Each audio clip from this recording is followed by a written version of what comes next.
Alrighty, folks. Alright, folks. Here we go. Alright, I'm having a great little. Oh, God damn it! Follow Crumb. Follow Crumb. Follow Crumb. Don't follow Crumb.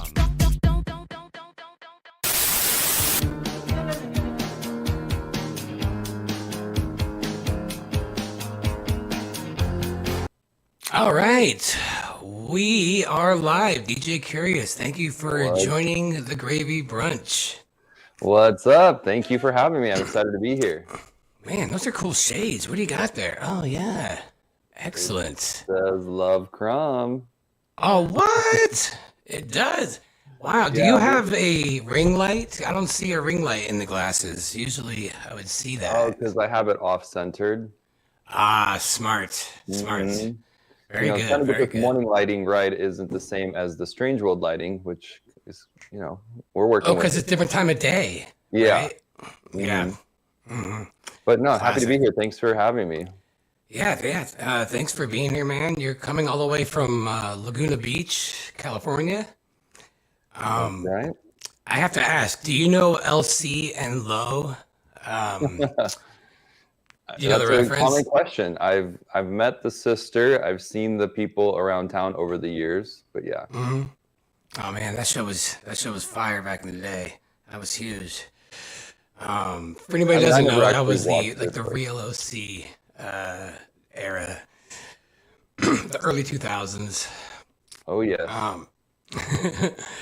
So let's just start. I would love to just hear it from you. Your journey into flat Earth over the last few years. In your own words, however you want to kind of set it up, and how you got to being on Strange World and Flattoberfest, and so your whole process there. Right. I mean, a lot to unpack. So, Right. It is kind of a trip because that's how everybody is getting to know me, is through Strange World. A few people I had met maybe at Flattoberfest last year. And so a lot has changed from last year being there in Vegas to obviously what we just experienced in South Carolina, getting to know Mark reaching out to me when Patricia took a little break and was like, your time has come. And I just remember thinking, I don't know if I'm ready to even be on camera for this. Because guys, I mean, nobody gets into flat Earth content to be famous or for, worldwide attention, global attention. Yes. So it's such a crazy experience. And I felt like I was supposed to go. And when Mark asked to be on Strange World, it was like, all right, so everything that I had been researching, everything that I had been feeling, when it came down to, what is going on in the globe world? What do we really know about existence? I came to a point in my life, probably about 5 years ago, where I just was looking for the meaning of life. I think, I had had fun, and then life kept going. And then it was all of a sudden like looking around the world, like, what is going on here? There's so much suffering. There's so much negativity. Evil, is it real? And I just started to think about those things, as maybe one does at a certain age. So I think what happened to me is I was experiencing, success in my career. So it gave me more free time, which I think prevents a lot of people from looking into these topics. But also I'd been the conspiracy boy my whole life. So I grew up, I didn't know that. What conspiracies pre-flat Earth were you interested in? Oh, aliens, anything aliens. I had been paying attention, just wanting to know. I'd grown up in a Christian background. I mentioned on Strange World that I was raised Jehovah's Witness, so we can talk about that a little bit later. But what that religion does for you is, like any good Christian religion, will hopefully instill some morality, right? But then they do hit home that there's this like evil veil over the world, and it runs the system. They call it the system. So I always grew up knowing about this system, but not really, able to question it for myself until I became an adult. But I went to the globe system where it was like in second grade, getting obsessed with space. I remember being so excited learning about Saturn and just really into that planet in particular. And then of course, Star Wars generation, Star Trek, which wasn't my personal favorite, but I liked anything kind of space related. and we grew up around the same age, I think, right? So I just Yeah. turned 40. Oh, They yeah, hit I'm us 41. hard. So, Okay, so you're 41. They hit us hard, right, in the 80s with all sorts of Star Wars, with alien movies, Independence Day, Mars Attacks. I mean, all the shows were about space. It still kind of is the same today, but I really feel like CGI and visual effects were kind of hitting their stride back in the early 80s. And we kind of experienced so much indoctrination from the youth based on what I know now, as far as Jurassic Park, kind of pushing evolution. And then, these things have still carried over into today, where it's just about brainwashing these children. Hey, God doesn't exist because it's an infinite universe that happened by accident, and you're evolving. And the only way that humans are going to get any better is if we continue to increase our technology and expand outward into the stars and make a new home elsewhere. Well, that all sounds very fun if it was real. I think what happened to me, what happened to me was, like I said, I'd been into conspiracies. So when you're used to paying attention to space, what NASA's putting out, I remember thinking to myself, why are we not on Mars yet? I think this rover business is the same old for going on forever. And I used to get a little bit frustrated. Like, are we ever going to make it? Are we ever going to do anything that's remotely, just more? I wanted more. What they were giving me, I knew was not satisfying that curiosity inside of me, which then you can kind of talk about DJ Curious and where my name came from. It's really just to help my globe friends that having a really hard time with me talking about these topics. Obviously, when you come out, as we all know, as a flat earther, it's like coming out of the closet, which we can also talk about that experience, and realizing that this world has so much to hide from us, and they do a great job of it, and getting into just the cold hard facts that we've been lied to. So, I can pause there, let you think about. Oh, sure. Okay. No, I agree. I mean, luckily, like, I have such, for some reason, like space movie, like Star Wars, I've never been able to get through it. I don't know why. My brain just, I think maybe it's like my ADD is like actually like helping me in some way, because it was just like, I would fall asleep. So Wow. I never got into space that much, and so it wasn't that hard for me. But the alien thing, it just seemed like they really want us to like believe in aliens. It seems so mainstream that seemed weird to me. But but it all makes sense because it's perpetuating this idea that these creatures are coming, trillions of miles away. When in reality, it's much more likely that there's just, beyond the lands. But I Right. think, so as far as like, okay, so you created, now you're not a DJ, like a disc jockey, right? That your name is DJ, correct? No, I'm a wannabe disc jockey, but maybe one day then I can kind of make that come to fruition for myself as well.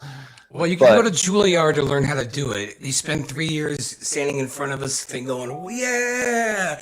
And okay, that's all you got to do. and I just hit play and hope for the best. Just hit the play button and be like, "Oh, I'm gonna drop the bass, dropping the bass." Yeah. Uh-huh. No, that's cool. But I think a lot of people were wondering, is he, are you are you a DJ, or is it more of a name? Like, I think, on Full House there was a DJ, so it's a common Well, name. my initials are DJ.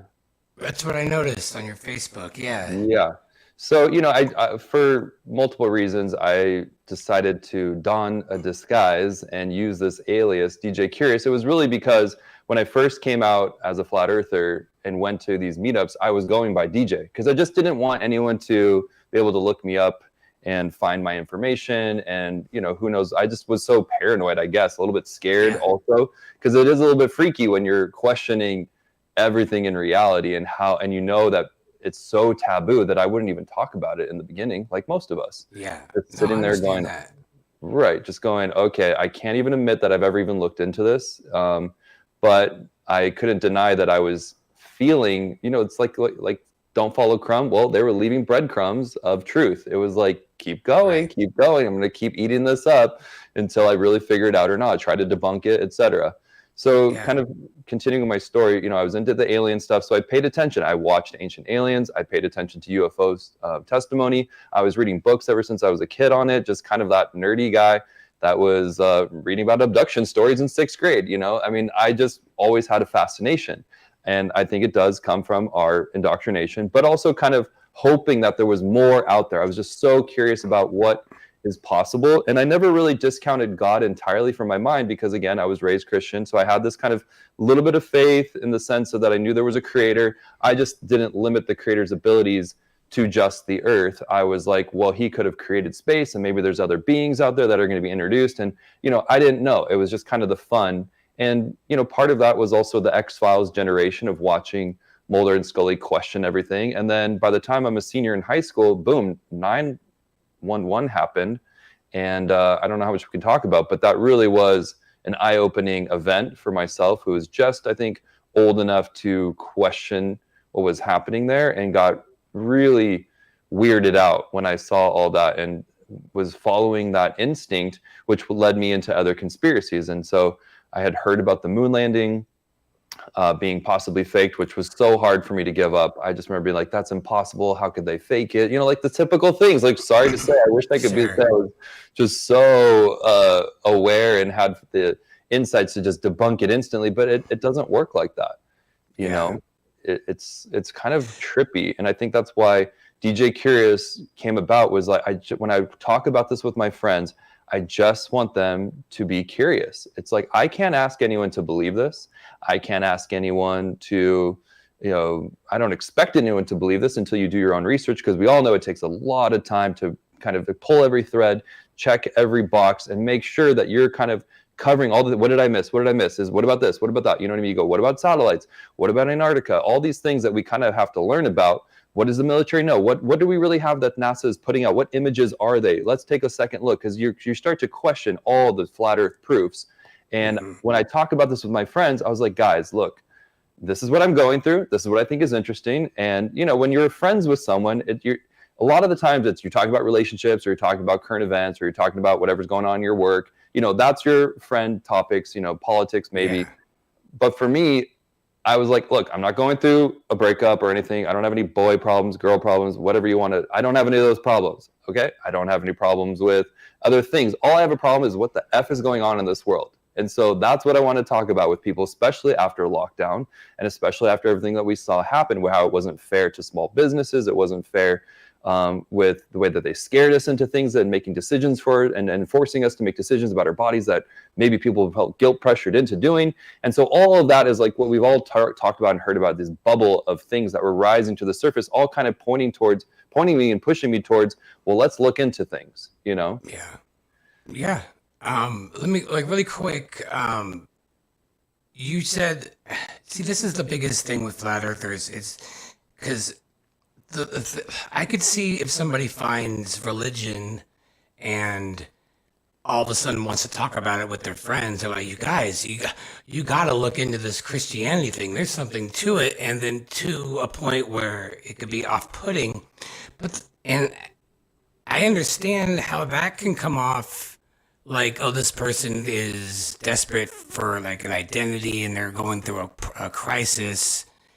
From that perspective, because Christianity's been around a long time. It's not like it's a new thing. So if I discover it, it's not like there's like a need to like really push it. It's Christianity's going to be okay whether I tell my friends or not. It's not going anywhere. But with flat Earth, I know I sounded like I was a religious zealot when I started pushing it, because to them, I'm the goofy musician. Like, I'm not, who am I to say that I know more than Neil deGrasse Tyson or something? And what I found was I was being treated like, yeah, I was going through something more internal. And, when I was just like, no, guys, I'm fine. I don't have any relationship problems, like you said. The world is fucking flat. I need to talk to people about this. And it's not, but I understand now more from their perspective that the odds of them actually thinking like, well, maybe the earth is flat and he's onto something, that's insane for anybody to ask anybody to actually think that that's a possibility of what I'm doing. I mean, because like you said, it requires so much. Oh, Karen B's a member. Thank you, Karen. Hey. And so what I didn't have was the say gravitas or finesse or just understanding of how I was coming off and what I was actually doing to my personal relationships. And it was really just out of a desperate need for somebody to listen to what I'm going through because it's isolating. And so that's where I'm at. So I wanted to say that's a great idea coming up with DJ Curious because you found a way to own your curiosity and kind of be like, look, I'm a curious guy, okay? I'm just gonna look into flat Earth. You can love it or hate it, but it's right here in the name, and this is what I do. And as a musician myself, I was very unconventional in the way I live, and I'm just very eccentric, I guess. I was kind of given a free pass too, compared to what I would assume a lot of more normies would experience. And I think one thing, I don't think a lot of people who are really heavily indoctrinated, or not indoctrinated, but in the system, they have a family, they have a paycheck, they have a pension, they have the insurance stuff, like just so many things on the line that they don't want to mess with. Or I understand, okay, this can be a lot more impactful for them than it would be for someone like me or someone like, or for you, you said you had the time. And I guess my point is, we discovering something and it's just too overwhelming just to do on your own. Like I think for your own sanity, you have to have someone to talk to. And at a time when, this community is hard to find or Is. it is, and you don't know who you're talking to, and Right. So I guess my next question is: at what point did you have any luck with any of your close friends? And tell me a little bit about the process of how they perceived you and how the relationships may have changed, and for the better or for worse. Yeah, I mean, definitely it's been an interesting journey. I think that because I am naturally a curious person and just open to anything, and even though flat Earth was like the last possible option on my mind of being true, what was happening to me is that, as I had mentioned, looking into things, trying to question, is evil real? Then I started to question, is evolution real? And so during this time, just to make sure it's super clear of what I was going through, I was working on a creative project. I needed to understand, what do we know about what does science know about creation? And then I wanted to know all the new age beliefs. Okay, what is it out there? And I'd already been paying attention because I come from the yoga world, taught yoga forever. I was into the new age kind of just possibility of aliens and interdimensional beings, and also keeping an open mind to angels and demons being also real, not really knowing how they kind of fit into that possibility, that equation of space and everything, but just kind of open. But then going, okay, I need to know about creation from science perspective. And the last thing that I need to know about is, what does the Bible say? And I was putting that one off. I'm like, okay, that's a huge undertaking. I'm not super ready for that. But it started to grow and grow as I realized what science was saying about creation. They don't have a lot of information. So there wasn't much for me to learn. When I went digging for it and listening to Michio Kaku and Brian Cox and Neil deGrasse Tyson and seeking out these, esteemed scientific, what's the word? Scholars, they're professors, they're teachers, they're basically the face of modern day cosmology, and realizing, okay, I've kind of tackled that pretty fast. We don't really know. We're looking for dark matter. It was a big bang. It could have happened on accident. multiple universes could be exploding in and out at any moment. So it's just a matter of chance and probability that the Earth kind of happened and formed and everything came together magically. But we can't deny the fact that everything is fine-tuned, and therefore, it maybe points towards a miracle event or a creator, but we don't really need one, and they're not really open to it. So boom, I'm learning all that before I get into the flat Earth stuff. So then I hop over to, okay, what about evolution? And it was really interesting because I went back to school during lockdown and I wanted to keep learning, and I took a writing class, and I ended up getting an essay prompt about Darwin's own book on natural selection. And I'm like, oh, this is perfect. This will give you an excuse to read it. I'll get a grade. It'll motivate me to really do a great job. And what I found in Darwin's own words multiple times is that he had not been able to prove his own theory, which they present evolution as if it's fact, right? I mean, if you just ask everyone out there, like, no, we know it's happening because blah, blah, blah, blah, blah. And it's like, actually, the father of this theory never was able to prove, and he was relying on people years later to hopefully put more validity into his theory, meaning where are all the missing bones? Well, he's like, we'll find them. Where are all the evidence of these mutated weird creatures around us that are on their way out? Because according to evolution and natural selection is that these random traits will pop up in these species, and then all of a sudden it's a negative trait based for their survival. It is a mutation that is not beneficial, but every once in a while you get a mutation that's positive. And we learned about bears turning white and becoming polar bears, and then they survive in the snow. Okay. Yeah. Adaptation is not evolution. I realized that too. It's like, wait, those are all arguments for adaptation, not a species becoming another one. Yeah, and I was, just really quick, I just want to say, like, I wasn't really raised religious. So, because of all of these lies, I was staunch atheist, like 7 years ago. Up until then, I just was like, well, if it's a spinning ball in space, like, that doesn't make any sense. Like, why, if we're just a trillion planets, but this is the one that we're in God's likeness. The whole thing made no sense to me. The same thing with, like, if evolution is true. So personally, for me, because I wasn't raised religious, it didn't have that embedded in me. I think it really does a good job pushing people away from the creator. Absolutely. And it's the ones that had that upbringing that just kind of knew somehow through their teaching at a young age that there was some systemic evil, and the mainstream or like secular way of life, to like look at yourself like on the outside of that and to be open to the fact that there's a lot of lies. Like, if you're not raised that way, I mean, I was like liberal. I ate it up. I mean, the mainstream, like, and because I'm like, well, why would they lie? And so, no, not to go on too much of a tangent, but like, I know what you're saying, that the Bible, or just the Bible actually supported flat Earth, which is like, what? When I read Genesis, find that out. I didn't even know that until I'd already started reading the Bible. So that's this is a very true fact about my personal journey, is that I had looked into the science about creation, didn't get much. I looked into the New Age stuff, knew about the ancient aliens, possibilities, seeding mankind and pushing our evolution. And I always thought that was kind of weird, but maybe open to it, whatever. And then it was like, let's read what the Bible has to say for a number of reasons.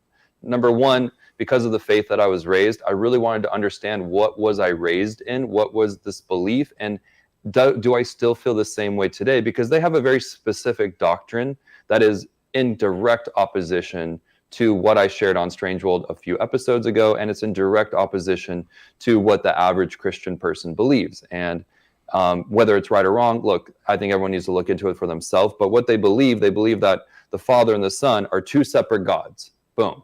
Okay? Rather than most Christians believe that the Father and Son are one God who can exist in two places at once. So their big shtick is like, hey, everybody, we found a secret, but this religion's only been around 100, maybe 125 years, and that we found this secret interpretation, and that Jesus is actually not God. He's a separate entity. But they won't go out and tell you that's what they believe up front. It takes a little bit of time of being like, hey, Jehovah the Father is God, the Son is not. And so, hey, not saying that they're right or wrong. That's not the point of me bringing this up. The point is I needed to know for myself, because a lot of people have been like, oh, you were raised in a cult. You were raised, in this very strict religion. And so without, if you're just raised in it, you're kind of, again, just like anyone out there, basically going to fall into what you're raised and believe that until you die. I had been removed from that organization at the age of 12. So then I got to live the rest of my teenage years just, basically with my family that had no real belief. There wasn't any church. Long story short, I just ended up living with my father from age 12 for the rest of my teenage years.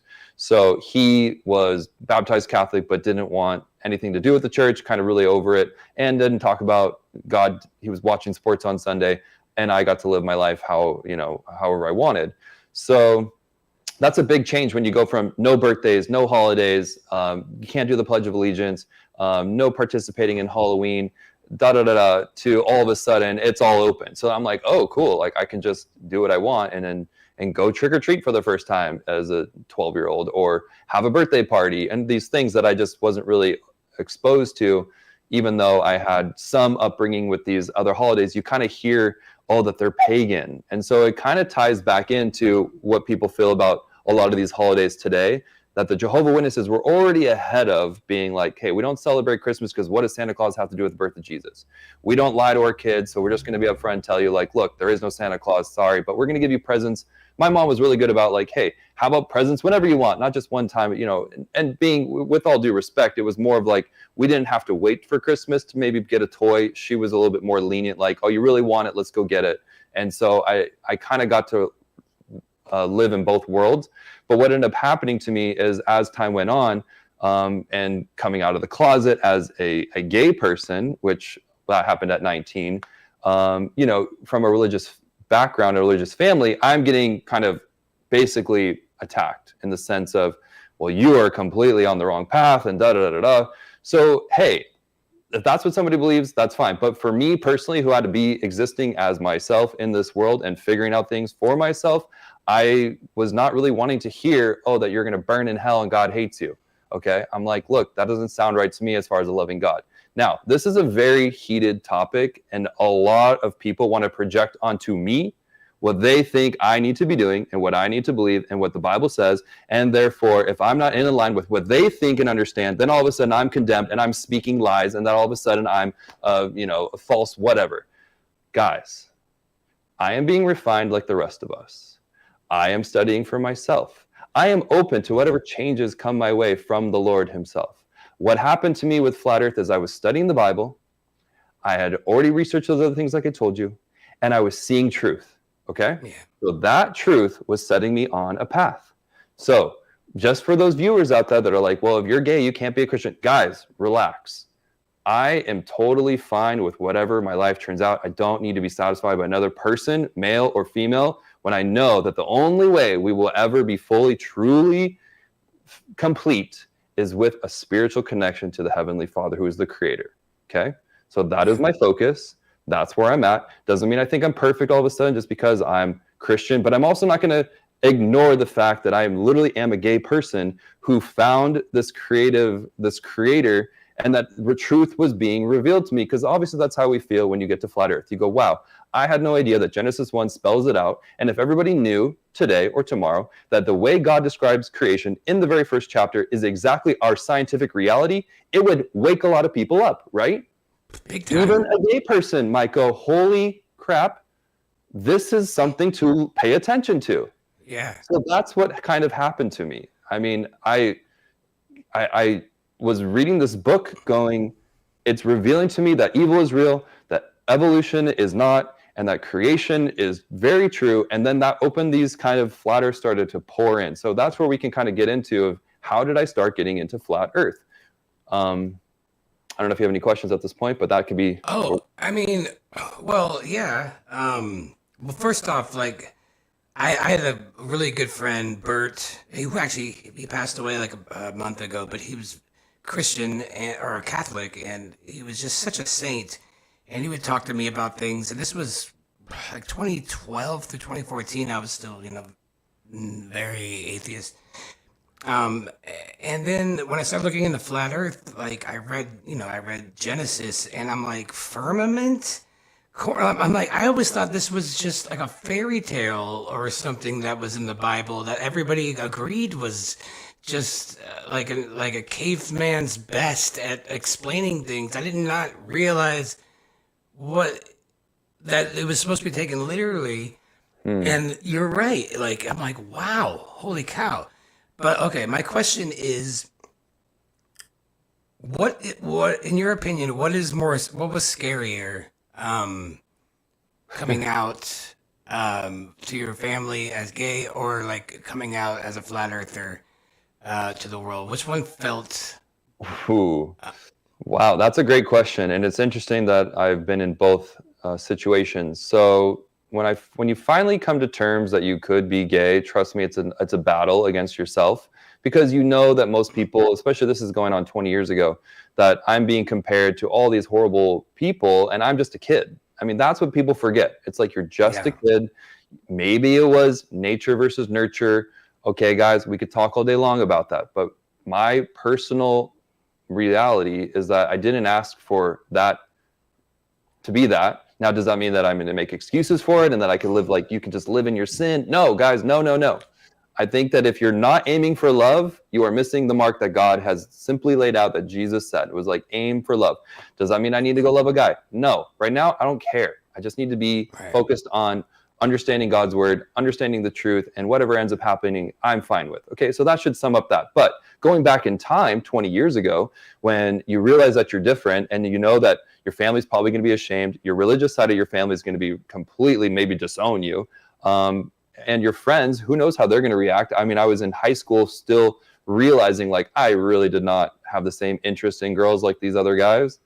I loved hanging out with them, and I became friends with a lot of girls. But nothing was happening. There was no dating for myself at that age. So what ended up happening was when I was 19, I had more freedom, as one does, and I started to live on my own and was able to go and explore and just meet other gay people was the first thing. And I went to a club in LA and just went dancing. And I was like, oh my God, finally music that I actually want to listen to that isn't the same rap crap, in my opinion, at the time, which, look, I like all music, but I really wanted to hear Britney Spears. Okay, I'm going to be honest with you. I just wanted to hear Britney Spears in the clubs, and I wanted to hear Kylie Minogue, and I wanted to hear Janet Jackson, and those are things I wanted to hear because I wanted to dance. And so now I'm around people who all of a sudden, they want to dance. All right, and I'm like, I don't even know at this point if I'm actually gay. I just had this calling to go there, and you know what? I made out with a girl the very first time I went to a gay club. So what does that tell you? I don't know. I was confused is what it tells you. So I had a great time. I ended up going, wow, this is exactly the vibe that I want. So then I started to go back, and it just became, okay, these are really nice people that I met, and they're my age, and it wasn't about just hooking up like you would think. It was like, let's just go be comfortable in a space. Kind of like when you go to a flat earth meetup and you just can be comfortable in a space with other people who are seeing and questioning things the way that you are. It feels good, right? Yeah. It feels like, okay, I'm being authentic. It feels like I'm in a safe space. Well, that's what happened to me. So, coming out to my family after I had been kind of comfortable in the closet and then also exposing myself to what does it even mean to be a gay person. And I realized it's not all these negative things unless you make it that. It can also be, hey, about art and creativity and music. And I started to realize, hey, there's so many great gay musicians. There's so many great gay artists. There's all these things that gay people have done throughout history to add to our human experience, whether it's architecture, fashion, whatever, you know what I mean? It's not fair to just condemn them and everything that they've ever done when nobody is without sin. So again, I'm not making an excuse for sin, but are we defined just by our sin? I mean, that's not up for me or you or anyone else to judge, right? It's up for the Creator who knows our heart, knows our intention, and knows our backstory. So what I hope I can do by coming out as this, which I don't need to go around talking about. Obviously, I don't bring it up every episode of Strange World that, hey, I happen to be a gay person. I at least feel like I can help those who are feeling excluded from God. And if they're seeking truth, then at least maybe I can help those people that are like, wow, if there is a loving Creator, and then let that loving Creator shape and change us. I have no problem with whatever my future ends up being, if that's what the Creator Lord wanted. But it took a long time for me to figure out who is even the Creator. Because again, I was raised Jehovah's Witness. So in their mind, there's the Father and there's the Son, and that two gods created everything. Well, I needed to investigate that.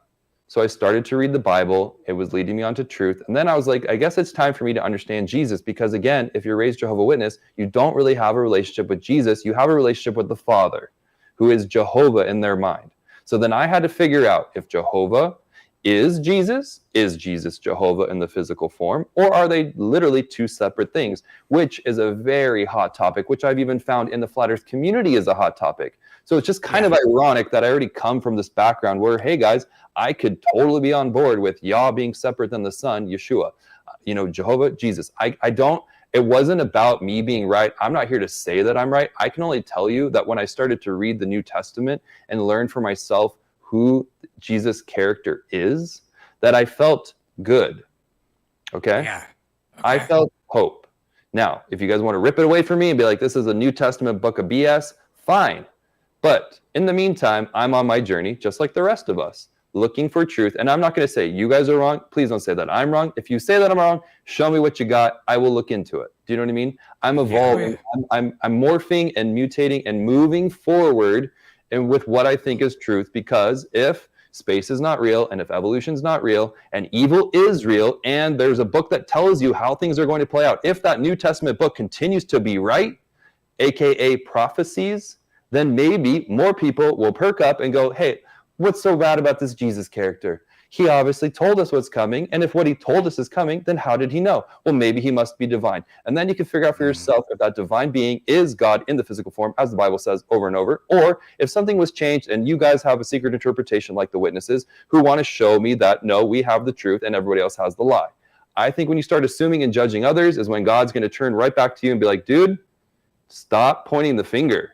And let the creator, who knows how everything works here, and when you get into flat earth, you can really understand that this intelligent being that must know how every single detail works here, for it to work as it does, and to be as beautiful as it is, and for as intricate and complex and unique, and all of us having our individual personalities and all the things that we have ever experienced, all that creator has to know all of that. So I have to have faith that that same creator is going to be able to figure out what the ending is. And the Bible says there's a birthing pains of not as something terrible to come, but as something new. So then all the New Age people who are saying, hey, there's an awakening coming, they're saying what the Bible is already saying. The Bible says when you see these signs, it's a birth of something new. That means hope. That means beautiful. What is it? How is it going to play out? We don't know. But the Bible is very specific, and it says it has not entered into the hearts or the minds of man what God has in store for those who love him. Isn't that a pretty cool scripture? Yeah. No, I mean we can't even imagine how cool and perfect it would be according to this book that seems to have insight. It knows that the earth is not a space ball. So why not just pay attention, learn it for yourself, and then see what happens? That's what I started doing. That's okay. That's good. Okay. So you mentioned that there are so many facets of people that to be reduced to to an individual's like stereotype is what's so vexing about coming out at all, is that you're like, you are you're an individual with your own thoughts and your own experience. You aren't by any means representing what some other person might consider what gay would be, because you're right. There's so many facets, and people are very ignorant to it, and they'll just, completely. You become that bad or not a bad stereotype, but you become that very vapid, person to other people, and you lose your individuality. And I do see that with flat earth as well. Is that was a fear of mine, is that like as soon as I say I'm a flat earther, all my credibility just goes out the window. Now I'm just a flat earther. Like who I was before, all of a sudden, like for the first time ever, like I had people that I were friends with forever just talking to me like I was just not there anymore. And I was just reduced to this negative stereotype, because flat earth is one of the few stereotypes in modern time that the mainstream actually allows people to talk shit on. Like there is no safe, there's no like people out there advocating for our, our rights or our Right. No. injustice and stuff. Like, if anything, like they're like, no, you should tell a flat earther that they're fucking crazy, or Yeah. you should make fun of them. Like, it's applauded. If you Google or you go on Right. YouTube, like the whole thing is like flat earthers are stupid, and the mainstream's like, yes, because there's a social, like, people hop on board with, hey, we have to, be respectful of people's views and orientations because the mainstream tells them that they have to. But it's until the mainstream like tells them that they have to. Oh, I think I'm losing my mic. Oh, there we go. Until the mainstream like says, "Hey guys, have empathy for these people." I don't know what's going on with my mic. They will choose hate for sometimes. So I guess my question is was that something that was going on in your mind? Because I honestly, I'm from Long Beach, so it wasn't that taboo growing up. All the people that were in my high school that were gay, like, we all kind of knew it and we didn't care. And we were really relieved and happy that, when they made that, when they came out, because it's like, we're Yeah. happy. And I'm not from a religious background, so I've never seen a problem with it. I would never want anybody to live away just because of that. And so, Yeah. but I didn't understand the process. I always thought of it as like, well, dude, I'm glad you just do it. Come out and be who you are. It's Which obviously is really like, cool. I feel like I know you already because you do have such an accepting and open heart, it feels like, thank and you. so approachable, which I really appreciate. That's why I feel very comfortable to share my story on your show, because I know that in this flat earth community now, I kind of have a target, right? I mean, it feels like I a little bit have a target on my back. I've been very well received. I've been so loved. So I'm not really too nervous about it, but there's been some trolls already that are Sure. like, that have, and because I am new to this whole social media stuff, guys, my Instagram has always been private. I'm not out there dancing on TikTok. I'm not trying to get attention, even in the globe matrix. Okay. Now that I've come to flat earth, yeah, I have a TikTok that I post Mark Sargent's Fast Earth Clues. Check it out. It's DJ Curious. I'm on Instagram publicly with that, but my face is there's only one clip on there right now. So I'm still kind of getting used to the fact that I'm talking about flat earth as well as my sexuality. I mean, how many other flat earth people even have to do that? One. Nobody. You're literally the only. You're literally the only one, and that's why I think it's important because what is going on with my microphone? Okay, just stay. Okay. Literally, when I was going down this journey, I'm like, okay, well, I'm a flat earther now. And then so I started joining, the communities and the talks and stuff. And the amount of intolerance for lots of things in the community is what is wrong with this? Is ridiculous. All of a sudden now you have to be a vegan. All of a sudden you have to, if you drink soda, you're like stupid. You're, there's all these virtue signals that are going on. Stupid mic. I'm hoping that's it right there. And it became overwhelming. But so I'm finding more and more creators. And like Owen Benjamin, I was like, oh great, now we got a guy who can really speak for us. But then he would say stuff that was just very off-putting and exclusive. And I remember even in Dallas in 2019, like he was doing a set and like half the audience was put off because of his comments, regarding homosexuality and stuff. And I get it. It gets funny, but like I realize that like wow, we're becoming all of a sudden like it's a win for the Bible. So let's all go back with like let's go backwards. I have no idea. Everything's plugged in here. So that's why when I was listening to you, especially like meeting you at Flattoberfest, I just realized. Is this cutting out for you too? Is it just me? It's not as bad maybe for us as it is for you, but I hear what you're saying. It's like completely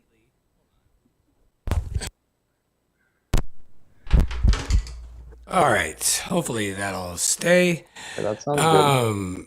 So I just thought it was really important meeting you because I'm like, okay, now you represent another facet of flat Earth, which is the most important because, like, we don't all have to like have a background in anything else. We don't have to agree on anything. We can believe in evolution. We can, whatever. We could be liberal. We can be meat eaters. We can whatever. But the Earth is flat regardless of our beliefs.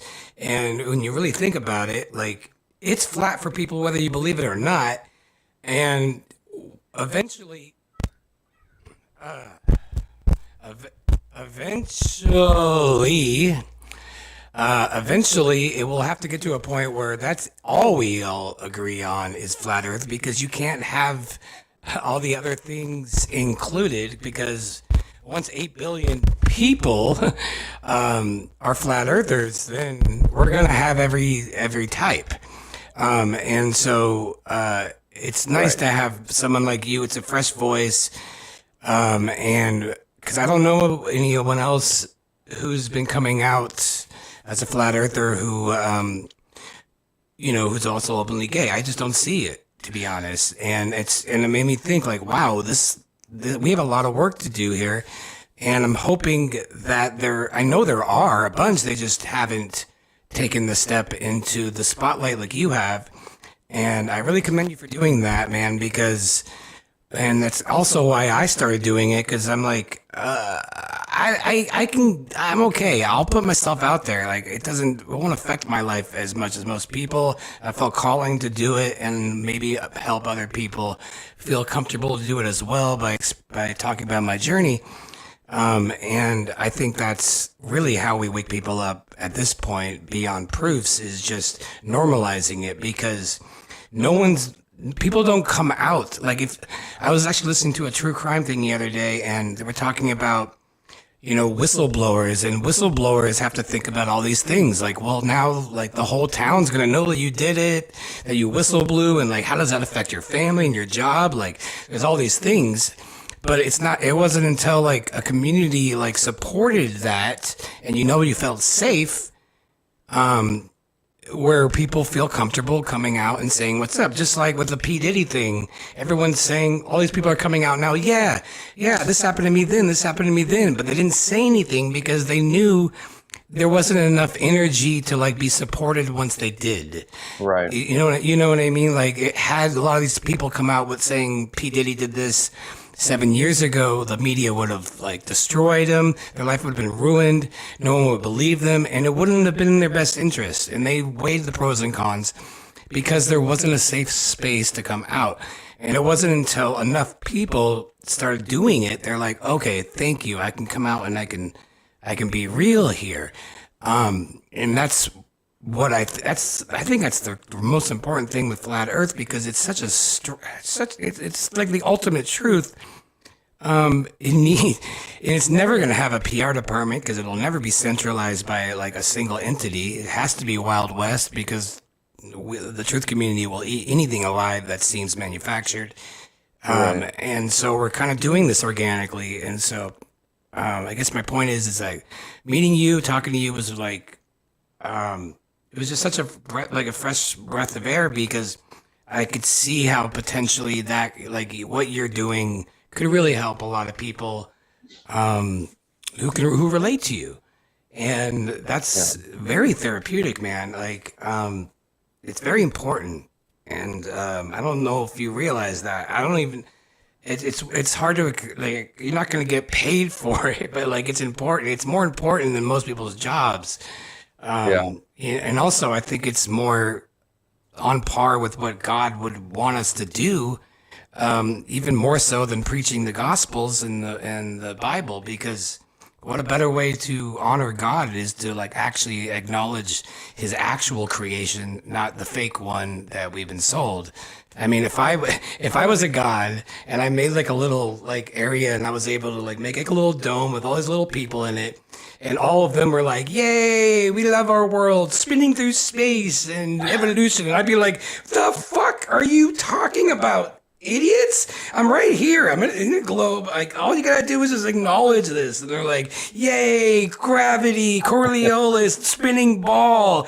I'm like, that's so disrespectful. Like, I don't care what you guys do. Eat shrimp. Eat shrimp all you fucking want. Just acknowledge this. And so I don't know. That's all I can do. And so, anyways, I don't know where I was going on that, but well, you bring up a lot of things. So your original question: what was harder, coming out of the closet or coming out as a flat earther? Honestly, guys, it's harder to come out as a flat earther, in my opinion, just because 99.999% of the people out there have a negative opinion of it, versus maybe if you come out as gay, you're going to have, depending on where you live and maybe it's 50-50. Some people have a really hard time coming out where they're abused by their parents and just completely try to be brainwashed into being something different, and it's just forcing them rather than going through life and learning on their own what they are and what they are not. And trusting God is refining. Like I said, he's refining all of us. We're not all polished and perfect right this second. And I think that's a blessing for everyone to hear, because maybe it feels like, hey, I want to start learning about God, but does that mean I have to completely change? It's like, no, what I found is that the more you learn about God, who I think is Jesus, he changes you. And then you get to feel good about those changes. And then you want to honor the purest part of yourself that maybe in this world is preyed upon. And it's completely neglected. I mean, we are encouraged to just feed into our sins. And it's not just being gay. I mean, guys, if you took that away from me, I still would not be perfect, right? Jesus said, if you look at somebody with lust, it's the same thing as committing adultery. What do you think he meant by that?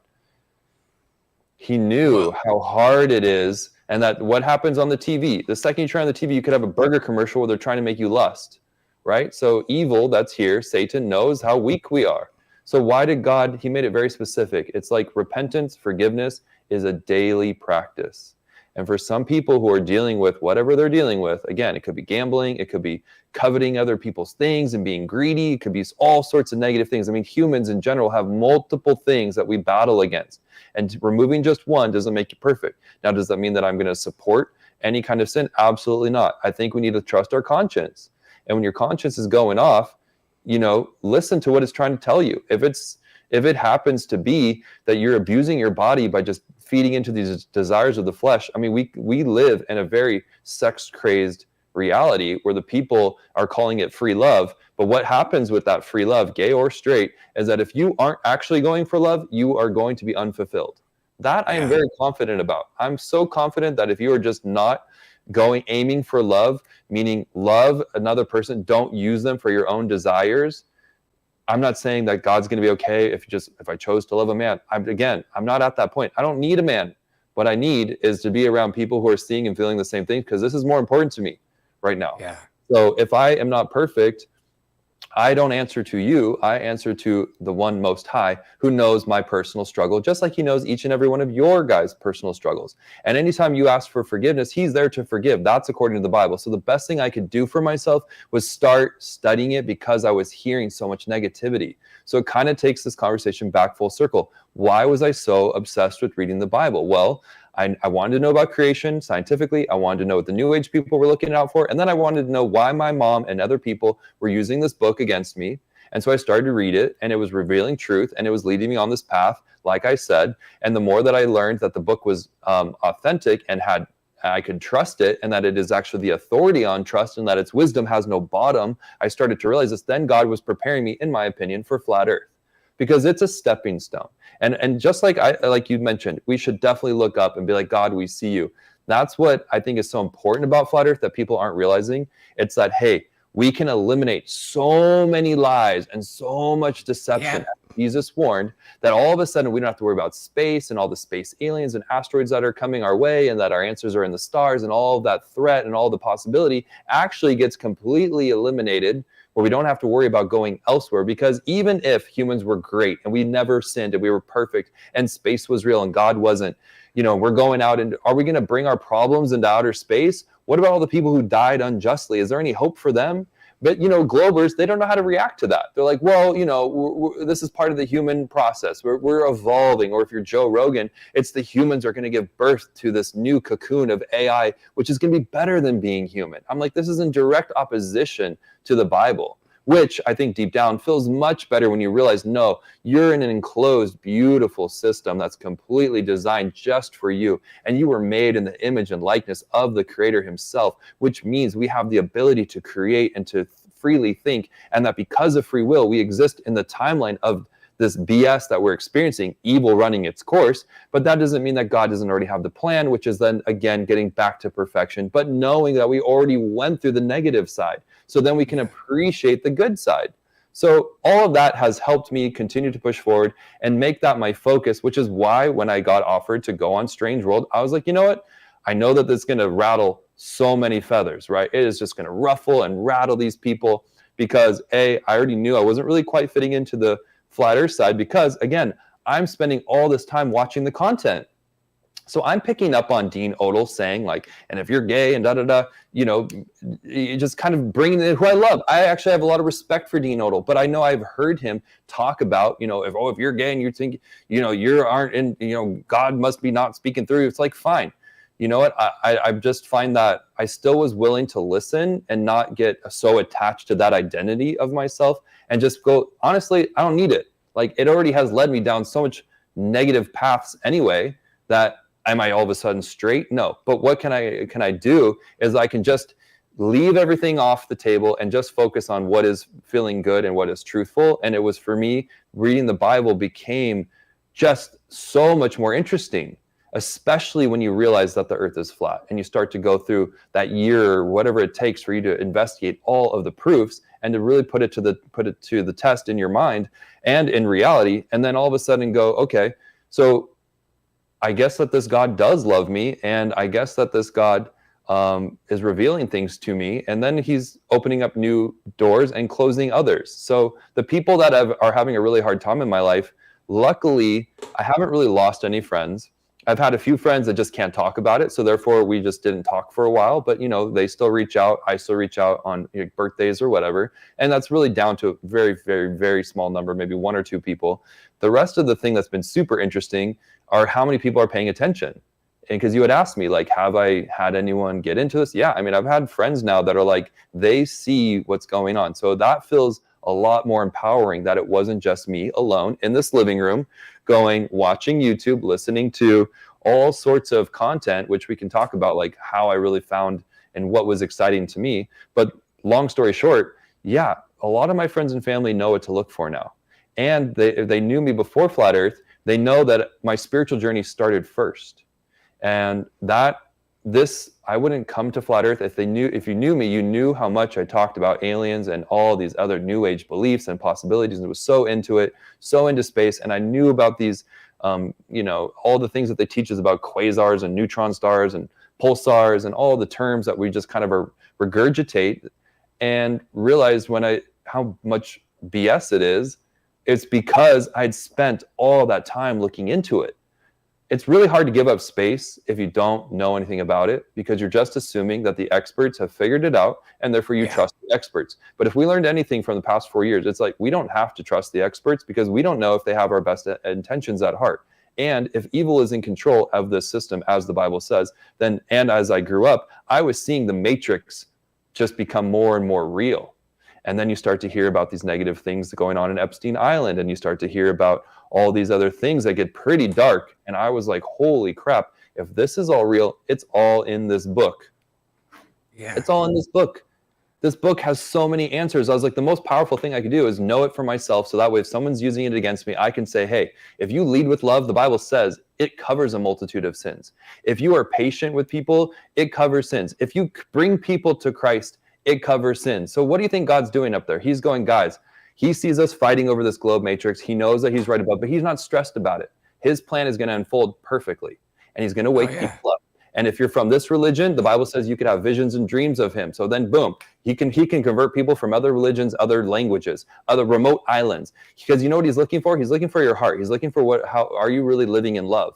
And he knows those people that are seeking truth. And so that combination of seeking truth and loving others and doing and listening to our conscience is going to wake people up. So I believe as time goes on, that loving creator is going to make it more and more clear for those people to come to him and follow that path that it says is very narrow, straight to truth.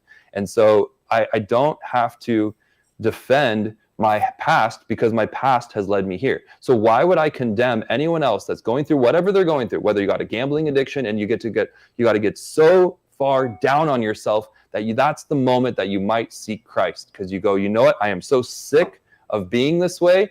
I am so tired of feeling drained and depressed, and I know this is unfulfilling. Whatever it is, if it's sexual desires, if it's going after money, whatever it is that always will lead to unfulfillment, you got to go through it. And it's okay to meet them where they're at, embrace them with love, show them that you also are not perfect, that even if you believe in flat earth, you are still not perfect. Even if you believe in Jesus and you would die for him, you're still not perfect until he makes you perfect. So there is always going to be that chance of failure. But the point I'm making is that then you have that opportunity for forgiveness because you know who your Lord and Savior is. And that's what's so important, that people are forgetting. If you know who it is and then you fail, you get back up, because if you're going to keep lying to God, then you really don't love him. Oh God, I'm sorry I did that again. Oh, and then the next day, oh God, I'm sorry I did that again. Oh God, eventually he's going to be up there and forgive you every time. But if you're actually being honest with yourself and truthful, you are going to want to change, because you're going to get sick of lying to God yourself. Does that make sense? It only hurts yourself too, Yeah. When you do it like that, like when I think there's, I feel like there's God inside as well. Real quick, can I just say a couple of things? I always find it fascinating when people say things are sins, especially when they say like the whole gay thing being a sin, because there's so many things that are a sin, and there's doesn't seem like there's like a hierarchy of what's more sinny than another thing. And also there are like thousands of animals that are gay, and I don't think they're rebelling against their parents. So it's hard for me to really take that one. I don't really get that. I don't really understand why that is. I think a lot has to do, my best guess is just like what you're saying, like we all have a shadow side. And I personally, I have a theory that a lot of truthers come to flat earth from ignoring our shadow side and assuming that whatever's wrong in the world, whatever the problem is, whatever dis-ease we're experiencing, it must be external. Because it sure as fuck ain't me. But really, like a lot of the things, when I first looked into conspiracies, I have to admit I did it more of like an escape. Like I didn't really know I would go this far and discover flat Earth. It wasn't like meant. I mean, I knew there was something wrong, but I was ignoring my own shadow side. And I think when you ignore your own shadow side, like people will project.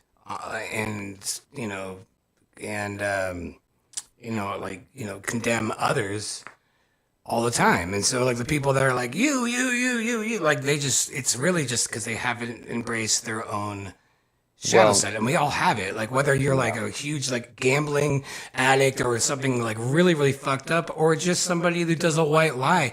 A sin is a sin. There is no metric. It's not like, well, this one's more. There are. It's impossible to not sin, right?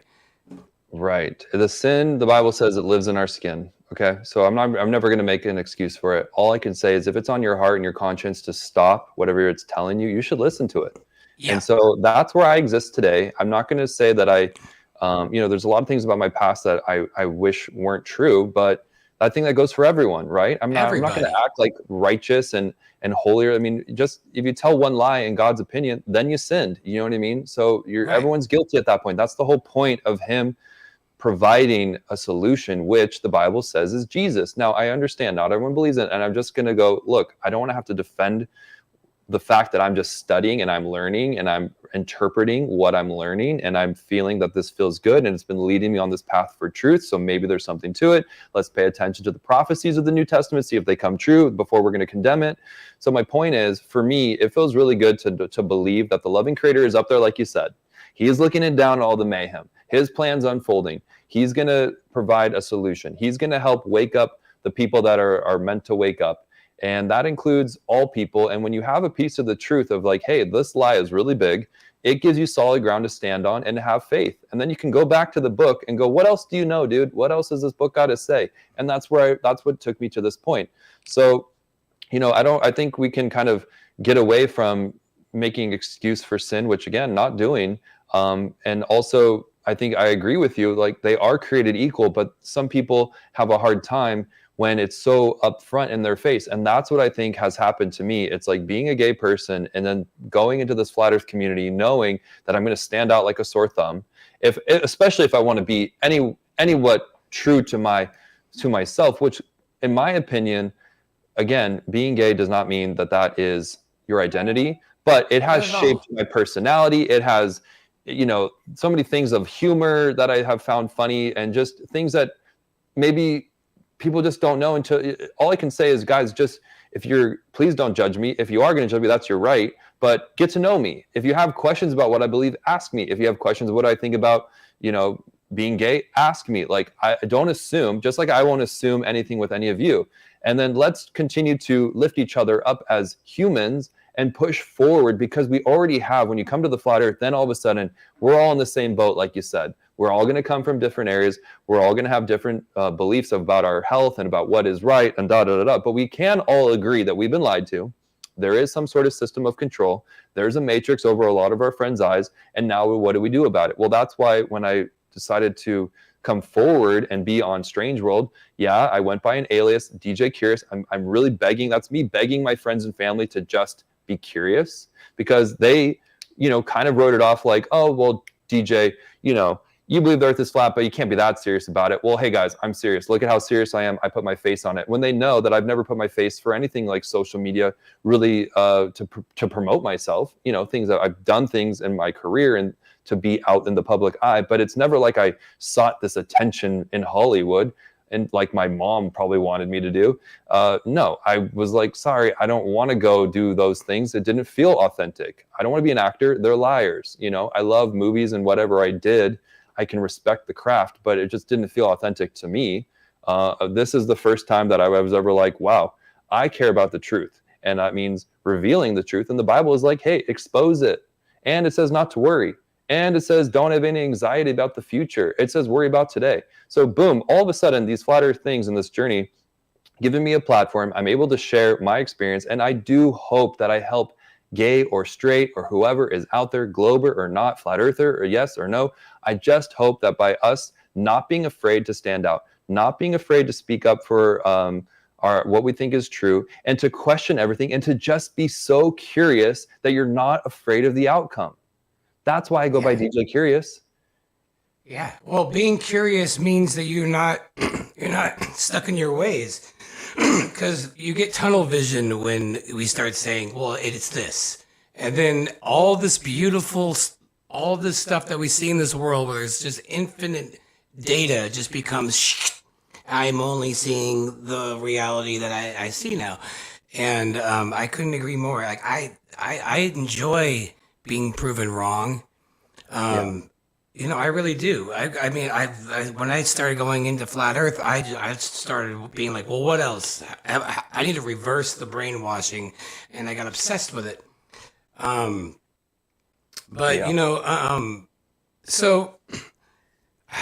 what was I going to say? Damn, I had something. I know there's a lot.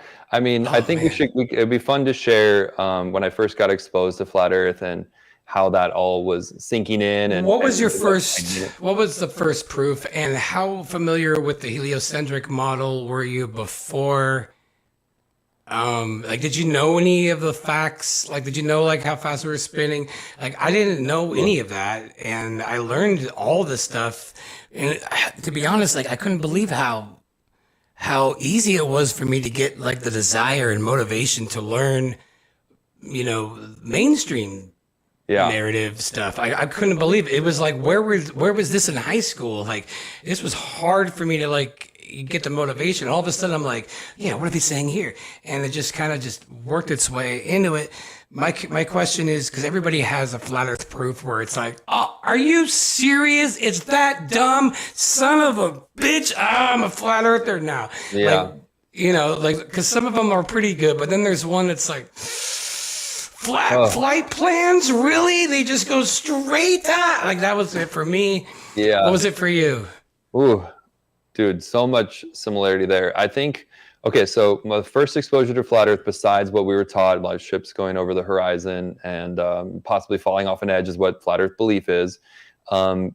It was when okay, so the person that was close to me was a Navy SEAL, so obviously I'm going to respect their take on reality, whether I wanted to or not. And he showed me this video that was Hibbler's "The Truth Does Not Fear" investigation, and it does a great job of showing like ships that appear to go over a horizon then being brought back into focus. It talks about the length of these bridges that would have to count for curvature. It talks about you know, basically the way the sun and the moon are moving above us as we observe with our eyes. But the thing that didn't ever really stick was that I had to give up space for flat Earth to work.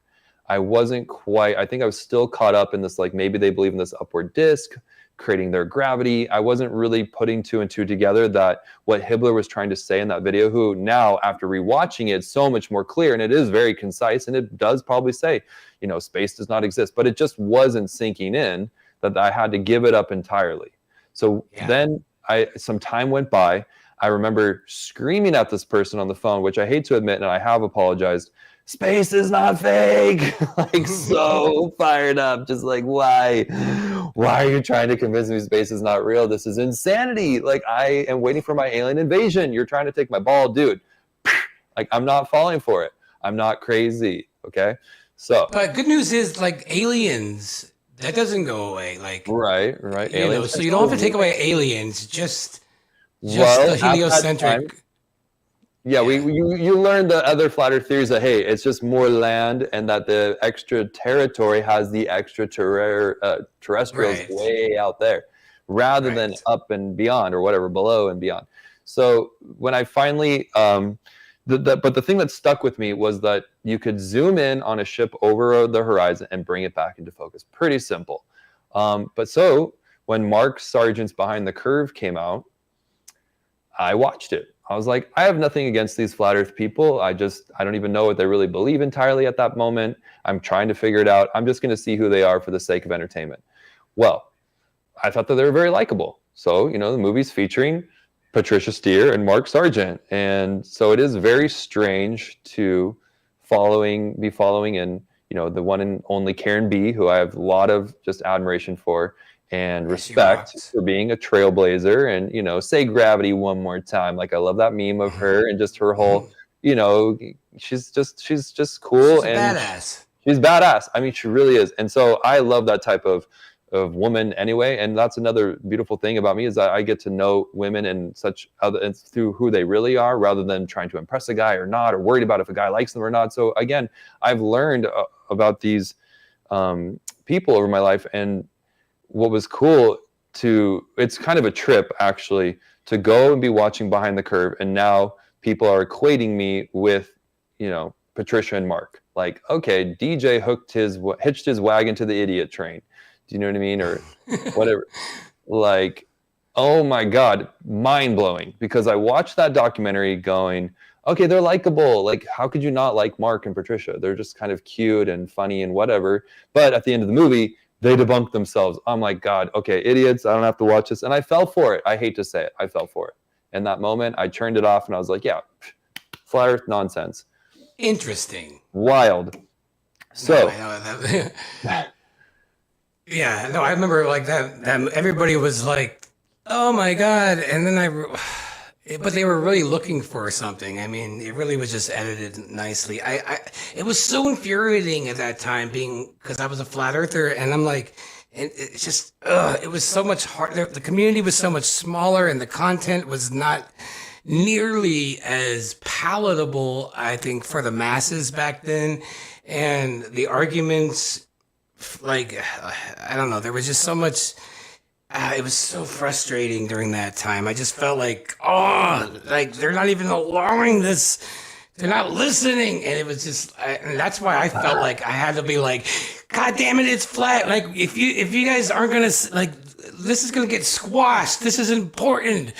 but I'm not Oh, as you poor worried thing. anymore. Yeah. So wait, that was your reaction to it? I mean, how did you? Well, yeah, I was like, this is an impending problem now. It wasn't like I found Jesus like everyone else has or something, and I'm like preaching it. I'm like, the fuck? This is like 3 years old. Like we have this camera now. This couldn't have even existed any other time.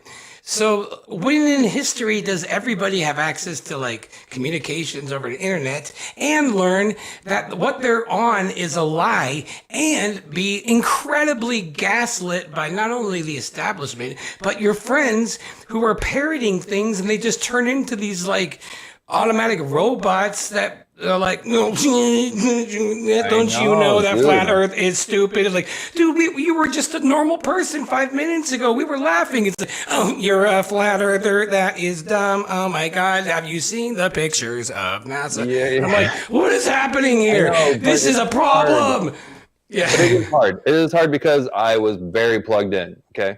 Like Yeah. that's the funny part about being me at this moment, as I was very plugged in. Just maybe the plug was about to fall out. I didn't realize it though from my journey of the things I explained.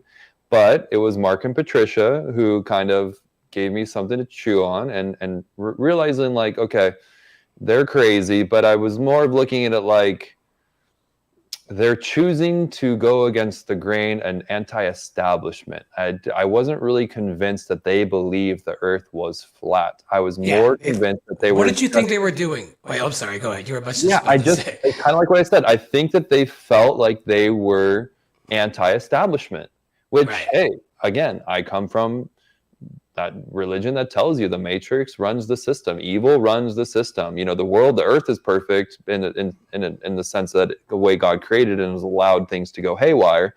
So, but as far as the political systems, educational systems, entertainment, all of that has been corrupted by quote unquote evil. And so I was already aware, but then thinking that Mark and Patricia were just kind of stepping into that and leaning into that and going, we're not going to believe what they tell us and we're going to just be trailblazers. So I didn't hate them. Like a lot of people do. A lot of people hate flat earthers, which is really scary. And again, when you come out as a flat earther, you have no idea how people are going to react. It's like you said, people are going to think we're insane. And I'm up against that every day now, especially with, I live in an apartment building. My neighbors, luckily, they love me as, or like me as a human. They say they love me, right? But I know that deep down, they don't want to look into this. And I can only talk about it so much before I might hit a trigger. And because a few of my really good friends have been triggered by this.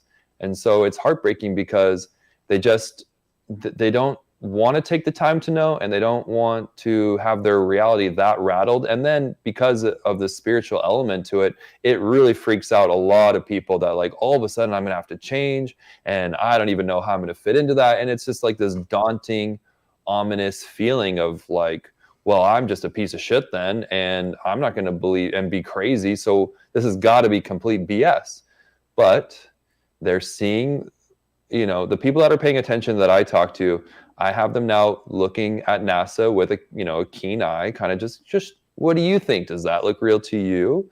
And so now fast forward about a year of me really owning this and being on the show and realizing that Mark and Patricia were right, which was wild because I remember when Patricia is in the hangar at the NASA facility going, space is fake or whatever she's saying, right? Like the earth is flat. And I'm like, oh wow, that is ballsy, girl. And so now to be kind of on the show with them and becoming friends with them both and realizing like, dude, I think you're so much cooler now. Like you were literally in the original, the OG, the biggest flat earth hit piece of all time since still. And they were right. Isn't that crazy? You were right. I know, Right. but we have to. Oh, thank you, Karen B, for gifting memberships. By the way, shout out to Dan the Waterman. Thanks for the $10 tip. He says, shout out to Alex Flat Earth Man. What up? All right, Conspiracy Music Guru in the house. Thanks. All right. Hey, so Karen's in the chat. Dan the Waterman, hello. He's so sweet. Yeah, he's great. Yeah, I've been very, very well received because what ended up happening to me is, okay, so I went to the meetup. I went to a meetup, going by DJ, really nervous to talk to these people. And this was in San Diego a few years ago now. And basically, I met this girl who was a scientist, and I was like, "Oh, that's interesting." And she had kind of told me about how they faked the moon landing, which I obviously at that moment I wasn't an out flat earther. I was just so curious. I had to go meet these people. So then I was like, the pieces were still curious. Sorry, I was very DJ curious. I mean, part of the name in itself is just for me to just laugh and go to my friends. Like when they find out, like, "Oh, you're DJ curious." I'm like, "Yeah, remember, all I can ask is for your curiosity, guys. Like, come on." Thanks for all the members, guys. I also want to say, like, earlier you were like, "I'm talking to my friends and I'm being serious," and I wanted you to be like, "Now I'm DJ serious." All right. Yeah. I feel like I went to be serious on your show here because I didn't realize how much there's so much emotion with all of this.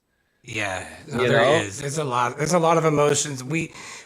I'd love to talk to you about our intentions, because I felt like my need to wake up people around me was way, way, way greater in the beginning, and I'm not going to say that like my intentions were selfish or anything. 'Cause in my mind, I thought I was doing humanity a service, and I was just starting somewhere because I didn't know where to start. And I just felt like I had to do something. And looking back on it now, like, had I known and really thought about, like, well, like a flat earther, like a year ago, if someone said they were a flat earther, how would that come off to me? And I would be like, "Oh, they're crazy. And it doesn't matter how many things they show me, it won't work." And I've never met a flat earther where they became a flat earther because their flat earther friends were screaming at them, or even like showing them stuff. Usually it's like, it's usually because they found it on their own, after being conspiracy theories. So, but I went through like a phase where I really wanted to do something, and that was in my mind a noble cause. But I don't know now, like, if that was more of an insecurity on my part, like why I felt the need to wake people up. Why can't I just let this person who's happy with whatever paradigm that they're in just sit there? I know how much Flat Earth has completely like changed a lot for the good, but also for the bad. Why would I do that to somebody like who's not ready? It's like throwing someone into a deep end who can't swim. Because if they're like, "Well, the moon landing's real, 9/11 sounds like it's a pretty legit explanation. And the Earth is flat," like you're never gonna get that. So Yeah. and so I don't know. I'm constantly wondering, what is the motivation? I genuinely believe I had pure intentions, but I know there's a part of me that's like, I know how I come off to anybody who doesn't believe it. And just like you said about Patricia, and then you're like, "Oh, she must think that she must be like," I forget exactly what you said, but something along the lines of she's doing it for another reason because she couldn't possibly really believe or be right. And then when you find out that that is the case, this is like a 1 in a million times is that this would ever happen in reality, where it actually is right. Like everything else, there's bullshit when you get too like far into it, but this is like the only thing where it's like, holy shit, the thing that's bullshit is the thing that we've all been taught. This is monumental. This is bigger than anything. And yeah, you still got to go to work on Monday, which is what I love when people say, "Well, what does it matter?" Well, I'm like, "Well, what does anything matter then? If this doesn't matter, then nothing matters." But yeah, you'll see people, and you can't help to assume, unless you're a flat earther, you're just looking at them like, "Oh, you're a crazy person who needs attention. Oh, that's cool. Okay." And I'm like, I got away with it because I was a musician who was also another version of a crazy person who needed attention. So like it was fitting. But for a lot of people, that's a hard one to do. So I don't know. Like when you realized, I'm sorry, I know you had your proof was the camera, but like when you realized that no, these people are just normal people, and this is what it looks like. Thank you, Russell, for becoming a member. When you realize that these people are being heavily censored, heavily demonized, and they're actually normal and they're right. then and you see like, oh, these people are so under attack that it just becomes infuriating. I'm like, let Mark Sargent talk without being edited weird. Let Jaren, thanks you. Oh, thanks guys. I don't know how to turn the notifications up. It is kind of distracting, but thank you. You know, at the time I'm just like, who's going to stand up for these guys? Because thank you, Nachikita, for becoming a member. You know, so I know I just having a little rant here, but what you're doing, I feel like it's very similar. Like you're just like, holy shit, she's right, and that's a lot. I mean, you're basically like, how do you just come out and be like, oh my god, I'm right? So Neil deGrasse Tyson, you can suck it. I'm smarter than you. I'm smarter than you. I know more. And like, actually, it's so overwhelming. And there's no rule book on it. It's a lot. It is a lot. I'm still processing it. I just felt after getting to know Mark and Patricia well, so what ended up happening, okay, you brought up a lot of things. So let me see if I can kind of backtrack and bring it all full circle. So I go and start to seek out if Mark and Patricia are still flat earthers. So remember how I told you, I'm like, well, maybe they gave it up after that documentary, because a lot of people think it is for attention or fame. And hey, rightly so. We should be skeptical, right, of what people's intentions are. Most things are. So why not? Yeah. So I'm going, okay, these guys could just be actors. They could just be, who knows? So I went seeking them out. That's when I think I stumbled upon Mark Sargent's channel and the Flat Earth Clues. And then the Flat Earth Clues were blowing my mind. But at the same time, I came across that long history of the Flat Earth with the guy who's got that really interesting voice in the world. And he talks about... Yeah, and he talks about, after like a half hour, I get used to his voice. But the first half hour is like...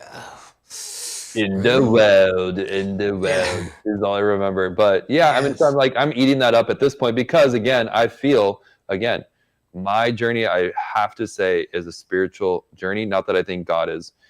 He's just, I believe God when he says, if you seek him with all your heart, soul, and mind, you will find him. So I recommend everyone do that. That was my intention. That was my goal. And I feel like, therefore, then I was slowly being prepared, getting past, all those stepping stones to flat earth, that once I was open to it, because I'm like, hey, evolution's not real. And I wrote that whole essay about it, and I researched, and I was sharing with you what I had learned about like evolution, besides like we're missing the bones, we don't have the mutated creatures all around failing, and we also don't have enough time on the earth for all these things to have mutated into something better than what they already are. So again, adaptation is real. Everything is made according to its kind. I'm reading and soaking up the scriptures. I'm learning these things that the Bible is saying, and I'm seeing it unfold in my life in real time, that it's real and it's trustworthy. And therefore, I take that stepping stone. I research the moon landing. I get, after meeting that scientist at that first meetup, and I'm like, wow, okay, I can really see how flat earth fits into this now. We can't go to the moon. That's why we never went there. It wasn't sinking in. It was like, hey, why did they fake the moon landing? I don't know.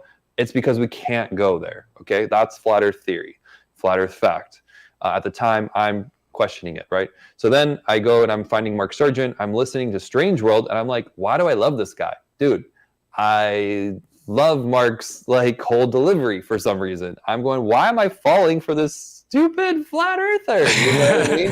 Have I become the most gullible person ever? I thought I was good at this stuff. That's what I was thinking the whole time. I'm like, how is this possible? Between her and Karen's making me laugh, and she just, when she gets fired up, it's like the best thing ever, because she just is so poignant, and she knows her flat earth facts. Like, hello, girl, I love you. She knows. So I'm learning from her, and I'm still too nervous to call in. Still trying to get used to who are all these callers, learning and listening to them, sitting here, not even watching it live. Like, I didn't even know when it was live, and I originally started watching on Mark Sargent's channel. So I'm going, why can't I see these people? I'm just sitting over here watching the same slides. And then he posted a meetup, and it was in California, and it was not far from where I live. And I was like, I am going, right? And so this was when my globe friends are kind of hearing me talk about it. My really good friends know that I'm on this spiritual journey. And what I kept repeating to them, I'm like, guys, this world is hiding God, and I'm going to maybe I'm not saying it exactly like that, but I was hitting it home day after day going, they're hiding God. I found this today. Oh, they're hiding God. I realized this today. And I'm reading the Bible and they're just like, okay, DJ, blah, blah, blah, blah, blah, blah, blah, blah. And I'm like, sorry, I know that I'm a broken record. So then I go to this meetup and I meet Mark Sargent, which honestly. When was this? This was, I guess this would have to be, it was last year. So 2023, probably like March. I was there. Was that at Renee's house? Yeah. I was there. Okay. So, dude, I was so excited to be there. First of all, we show up to this really cool house. We're on the sand. It's like people are chill. Everyone's really open. They're talking about experiments. They're showing proof.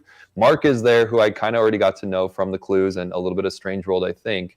Yeah, it had to have been. I was watching Strange World. So that's how I knew that there was a meetup. So I was like, oh, I'm going to meet this guy. And I kind of knew his personality already from watching and getting to know him and just feeling like we're going to get along. I already can feel it if I get a chance to talk to him and I don't come off weird, because it wasn't quite celebrity status in my mind, but it definitely was like, I really admire this person, especially if they're onto something that I'm now believing is true, which is that the earth is flat and it's not what we've been told, and that it's a super complex system and it's really cool and it aligns with the scripture.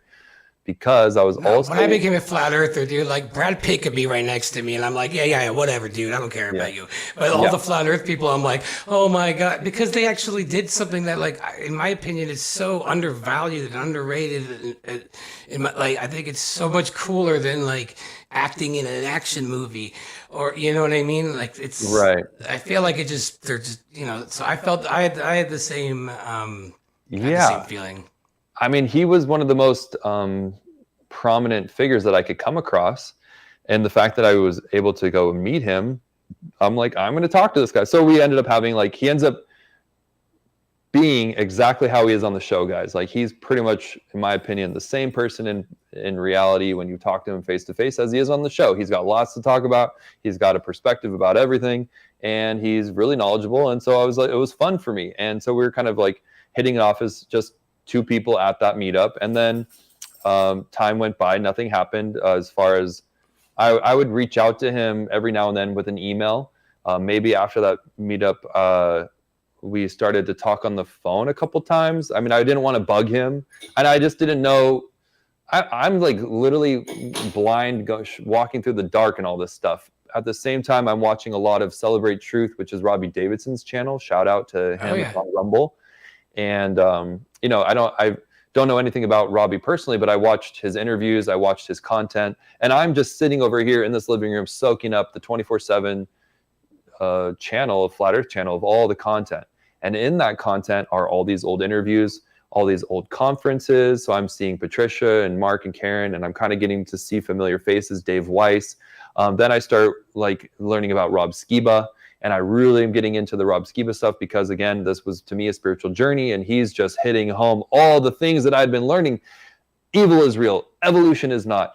We never went to the moon. And the earth is biblically as described. Whoa. I'm just like focused at that point. For the first time probably ever in my life, to be so completely focused, knowing all the alien BS, which I'm slowly realizing is just lies. And then I'm realizing that demons and aliens are interchangeable and it all could just be part of the deception. And I'm reading the Bible and I'm learning about how God is like, don't fall for the deception. And so I get more and more confident in this flat earth stuff, right? Because all these things, all these boxes are getting checked off that had just all come together. Plus, guys, it was COVID. Things were not making sense with all that, all the evil lockdown procedures and forcing us to do things that we didn't want to do, and knowing that I wasn't going to do it because I didn't want to be told what to do. And so being like, wow, when you go into this community and you realize like, hey, these people are thinking and feeling and seeing and doing the same things as you, parallel lives, independent of knowing about you, also coming to this truth, also realizing like it's a spiritual or divine intervention in their life. I'm like, mind blown. I don't think I've ever been more excited for what has happened because I do believe that this is real. I do believe it's important to be an example for our globe friends. But really, like you said, I feel less pressured to try to wake people up and more about just loving them, getting to know them, building a real relationship with them, like rapport, like my neighbors who I didn't tell this the first day I met them, but I did kind of set them up like, hey, I question everything and I'm pretty curious and maybe they'll make more sense when we get to it down the road because I'm pretty protective I don't want to open up to everyone and be ridiculed and have to go down and feel like I'm a crazy person. So putting myself on the internet, now I can send these episodes, just like this interview today, might really be great if I send it to my mom. I'd be like, Mom, now we can't have an argument. She can listen and churn me off if she wants, or she'll listen to the whole thing and realize if I'm going to say anything bad about her. No, Mom, I'm not. I love you. I just want us to be able to have these discussions, and let's go and investigate all these things together. And then we can decide for ourselves if I'm being an asshole and just trying to shove something down your throat or not, or if I'm trying to get through to you that I'm seeing these cracks in the narrative and I just want to talk about it with my friends and family. So if you're my friend and I love you and I've been talking about this and you don't want to hear me, hey, maybe this is a great way where we don't have to be upset with each other. You can start to investigate these claims and know that I don't expect you to believe anything until you research it for yourself. All I care about is that you do your own research and you ask questions, and then you keep an open eye and stay curious. Hello, that's where I'm at. So it was very fun for me when Mark, at the second meetup, we can talk about that in a second, but did you have any questions at this time? I guess the only thing I can think of right there is like, I teach music, and my goal has always been to not have to teach them longer than like 6 months, because after then I'm hoping I can instill that, a passion where they don't need me. And I think about that with Flat Earth as well, is that, if you could find a way to do it where I'm not like pushing it and giving them resistance, but I would spend the time with them and everyone's unique. So you talk to them and I would, if I was to correlate it with music, I would figure out what kind of music they like, and then ask them, like, ideally, like, what song would you want to play on the guitar, and I kind of work it out so I can make it seem easy. And then once they do that, they're usually, they're usually done. They don't need me every week, and they just start doing it. And I try to look at it like that with Flat Earth. My mom watches this stuff too, and she's open-minded, but because of this, like, she'll send me stuff and have questions, and it's beautiful. And No, I think that's when you own it for longer and longer. I mean, people can't ignore it forever. No. So, thank you, Richard B. Ask questions, and you start to concisely piece together how it could work, and you help people understand, or they see more of the lies in the mainstream narrative anyway. I mean, we are in a gnarly time right now where even if you don't believe in Flat Earth, you do not trust the system entirely, because if you're old enough to have been around, we're in our 40s, if you're paying any attention, then you know that these politicians are saying the same things today that they said 20 years ago. And if they were really implementing all these solutions that they told us they were going to implement 20 years ago, then we wouldn't be in this situation today. So who's to say that today these politicians are going to make any better choices and changes that are going to benefit the future generations, when we know that they haven't already followed through on their original word from 20 plus years ago, right? So yeah, no, I mean, they've been saying they're going to go back to the moon, like, oh, we're going to go back to the moon in 1979. And then 4 years later, we're going to be there in 1985. Thanks so much, guys, for becoming members. Who's ever buying these? It's fantastic. No, you're right. They just push them the same thing, and it's just dangling that carrot, and it's like that space, love for space that we've been indoctrinated with. And they're like, oh yeah, ooh, Mars, ooh, is there a second moon? Oh, I can't see it. Oh, that sounds special. It's like, we're like, oh wow, look at this picture. It's so, even growing up, I'm like, what the hell? This looks like a fucking fake. It looks so fake. But I'm just like, I guess. And it's funny to me. It all makes so much more sense once it kind of clicks, because I mean, when you're like, well, what about the moon landing? Is there any proof? And then when you find out that they recorded over the tapes, that's the official story. They recorded over it, like what? Like a Friends marathon or something was going on, like. One small step for man, one giant like, who would do that? Like, it's important. Like, it's so stupid. Like, it's like these are just obvious red flags that as human beings we've been We're like, if it wasn't such a big like part of our whole culture, we all would be calling bullshit, obviously. But we Yeah. don't because it's just so scary to think of, and we're like, yep, that coat rack hanger with with all that like cellophane, yeah, that got to the moon. Like it's just, Well, a lot of anyways. this, it is a combination of so many things, but what it does ultimately for me is that it gives me hope that Yeah. goodness and truth will prevail. I don't have to stress about being conformed to the system and conform to the expectations of the matrix, meaning like I'm not held to mankind's standards. So no longer do I have to worry about what I achieve in this world, or how much money do I have, or what do I look like. I can just allow this process, whatever's happening to us all and the people here on the earth that are going to start waking up, because I think more and more people are going to wake up, and I think a lot of more people are going to start seeking truth. And the It flat ain't going nowhere. That's the best part. I mean, it would have been gone by now because yeah. every flat earther tried at one point for it to go away. I mean, what kind of a thing is that? Like, Yeah, has anybody ever told you, or has anybody ever asked you, like, hey, what would it take for you to believe in a spinning ball? As if like you weren't desperately trying. Yeah. It's so funny to me. Like, I'm like, what if I went to space and I show you a picture? I'm like, that'd be great. Not gonna That would happen. be excellent, right?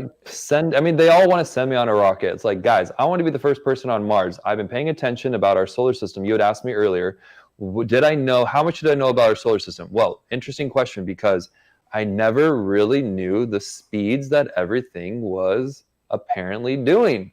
How crazy. Like, I really pride myself that I was paying attention, but they hide that so well that the sun is 93 million miles, and you're like, oh, I must be cool. Like, I know how far away the sun is. The average person doesn't even know. Or I know how far away the moon is. Or I know that you could technically fit every planet from here to the moon. That's how far away it is. And that it's a unique moon in our solar system and bigger, and it's totally tidally locked and all this BS, right?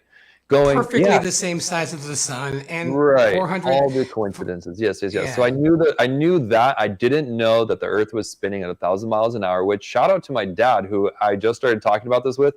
And he was like, well, the Earth is moving at 1,000 miles an hour, right? I was like, good for you for knowing that, Dad. Like, how the hell did you know that? And he's like, because he kind of has probably been paying attention to space as well. But then I started to get into, what about how fast is the Earth moving around the sun? Oh, I don't know. That's okay. How fast is the sun moving in our solar system? I don't know. How fast is the solar system moving in the galaxy? I don't know. How fast is the galaxy moving in the universe? Nobody knows. Yeah. You know what I mean? It just becomes like, well, it must be doing all those things because here we are. But the problem is, when you realize that we're not in an infinite vacuum, which, again, I had known that they tell us the universe is expanding forever and continuously creating new things, but at the same time it is contracting here on Earth to create this perfect balance, which the scientists say is fine-tuning of the universe. I was very aware of that before the flat earthers, who do a great job of compiling all those scientists that I've been paying attention to and using their own stuff against them to disprove the fact that, no, we are not in an ever-expanding universe, and no, this place is not in a vacuum, and no, we are not spinning and you're spinning. And then on top of it, once I realized that, which I already kind of knew, and then I pieced it together with the Bible, that was like, look, God stopped creating on day 7. So how the hell could the universe still be being made if he tells us in the very first couple pages that he stopped creating and took a break? Mom, any thoughts on that? You know what I mean? It's like, not singling out exactly, but it's just kind of nice to know that it goes on from there. How many scriptures there are about the earth is fixed and immovable. And Rob Skiba, shout out, rest in peace. I know he's with the Lord. Like, that guy set a lot of the foundation for me to be sitting here today. And same with Mark and Patricia and Karen and Dave Weiss and Austin Whitsitt and you guys and the callers, and getting to know the Strange World community and coming on the show and calling in and being brave enough to just go, hey, I'm going to put my voice to this information. And then, hey, here I am talking openly with you, going, I'm not afraid anymore. I'm not afraid to look different. I already was different. You asked me what it's like coming out as gay. It's really scary to go from being a majority white male straight to all of a sudden minority. Okay. Right. And I know what that feels like. And so I have nothing but compassion for other people that feel, completely disregarded by the system. And that's why I'm sitting here today. This matrix, this system that the witnesses told me about, and that we all realize that there's this veil over our globe friends' eyes that are stuck in this matrix. Like, guys, there is so much hope outside of it, and you don't need to worry about how this is going to change you. All you need to worry about is what is the truth. And then God says, those who have that love of truth in them, they are the ones that are God's chosen. And so it's open to everyone because it's either true or not, right? So if you're just curious, and how we help people come to the truth is by loving them. And then you can get into deeper things like what is the whole point of Jesus or not? And we can talk about all the other technical religious stuff.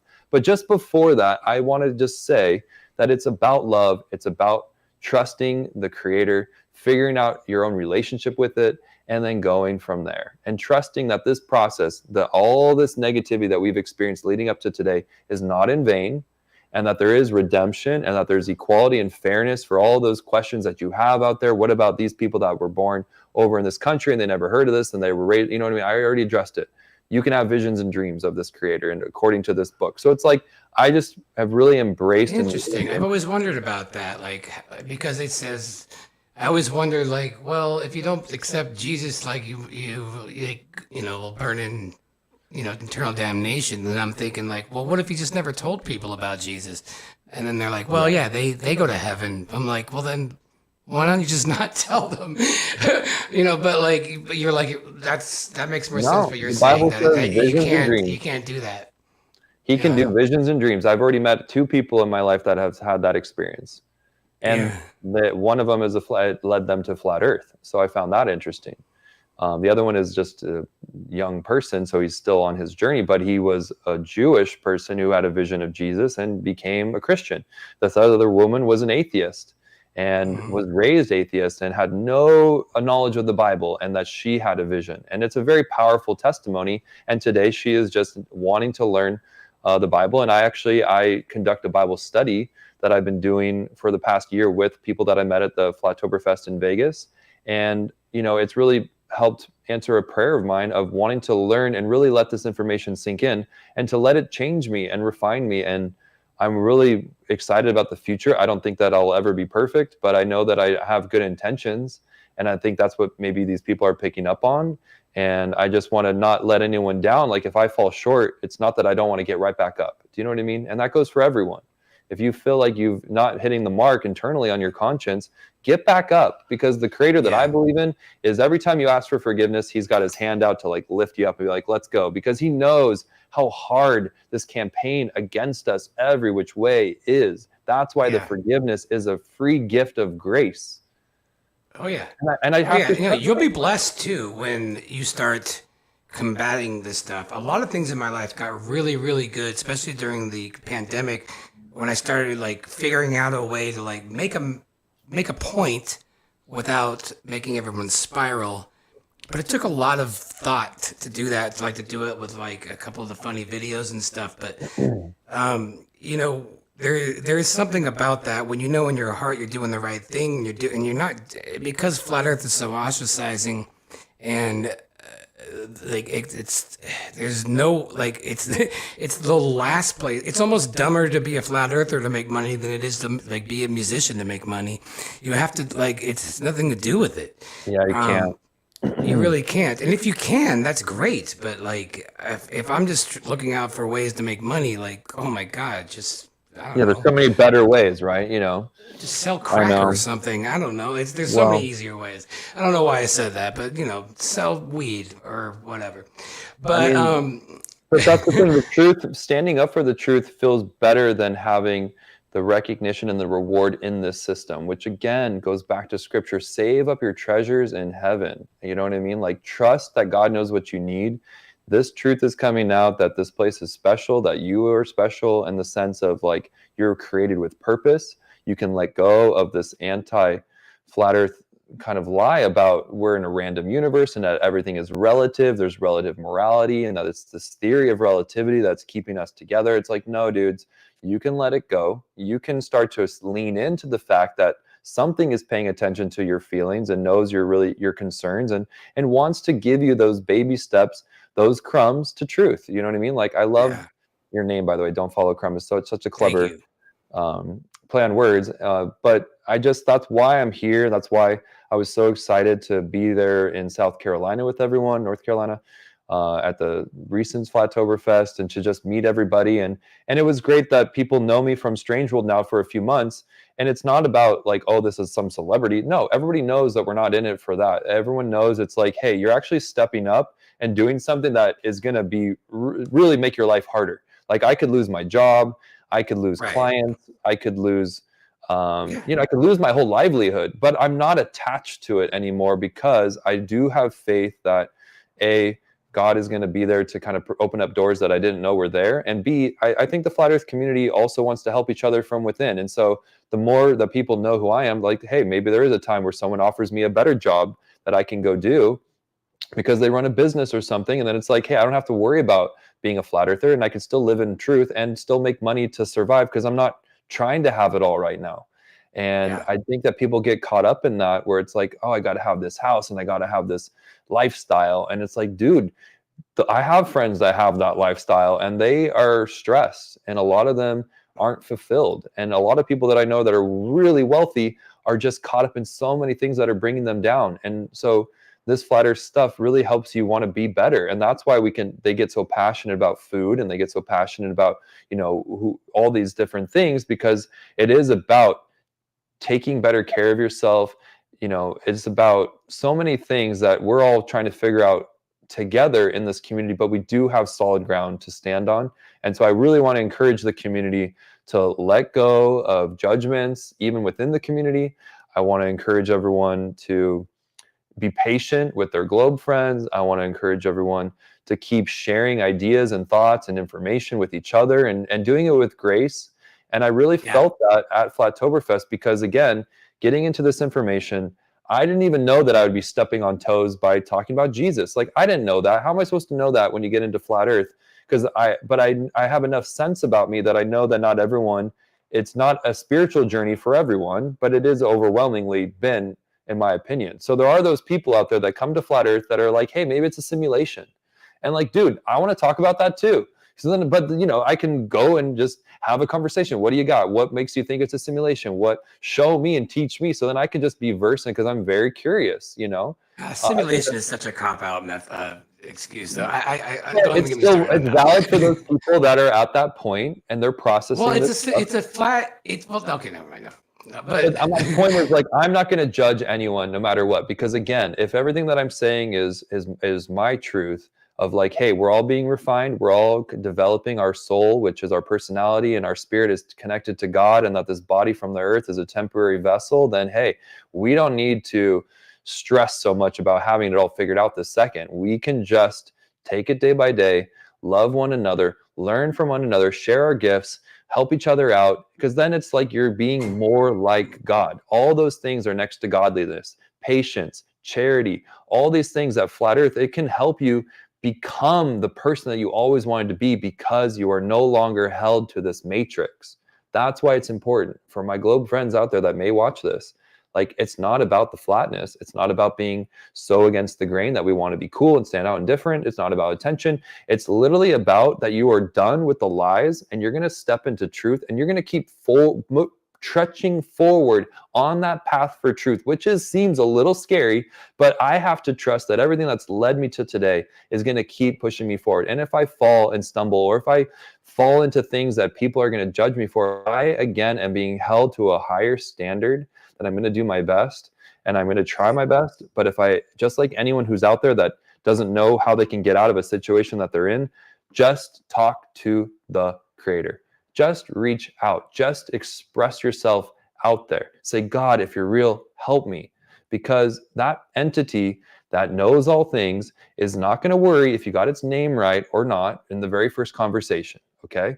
It's going to say, thank you for reaching out. I know what your intention is. I know your heart. I know what you're feeling. I want you to create a relationship with me. And over time, more and more will be revealed.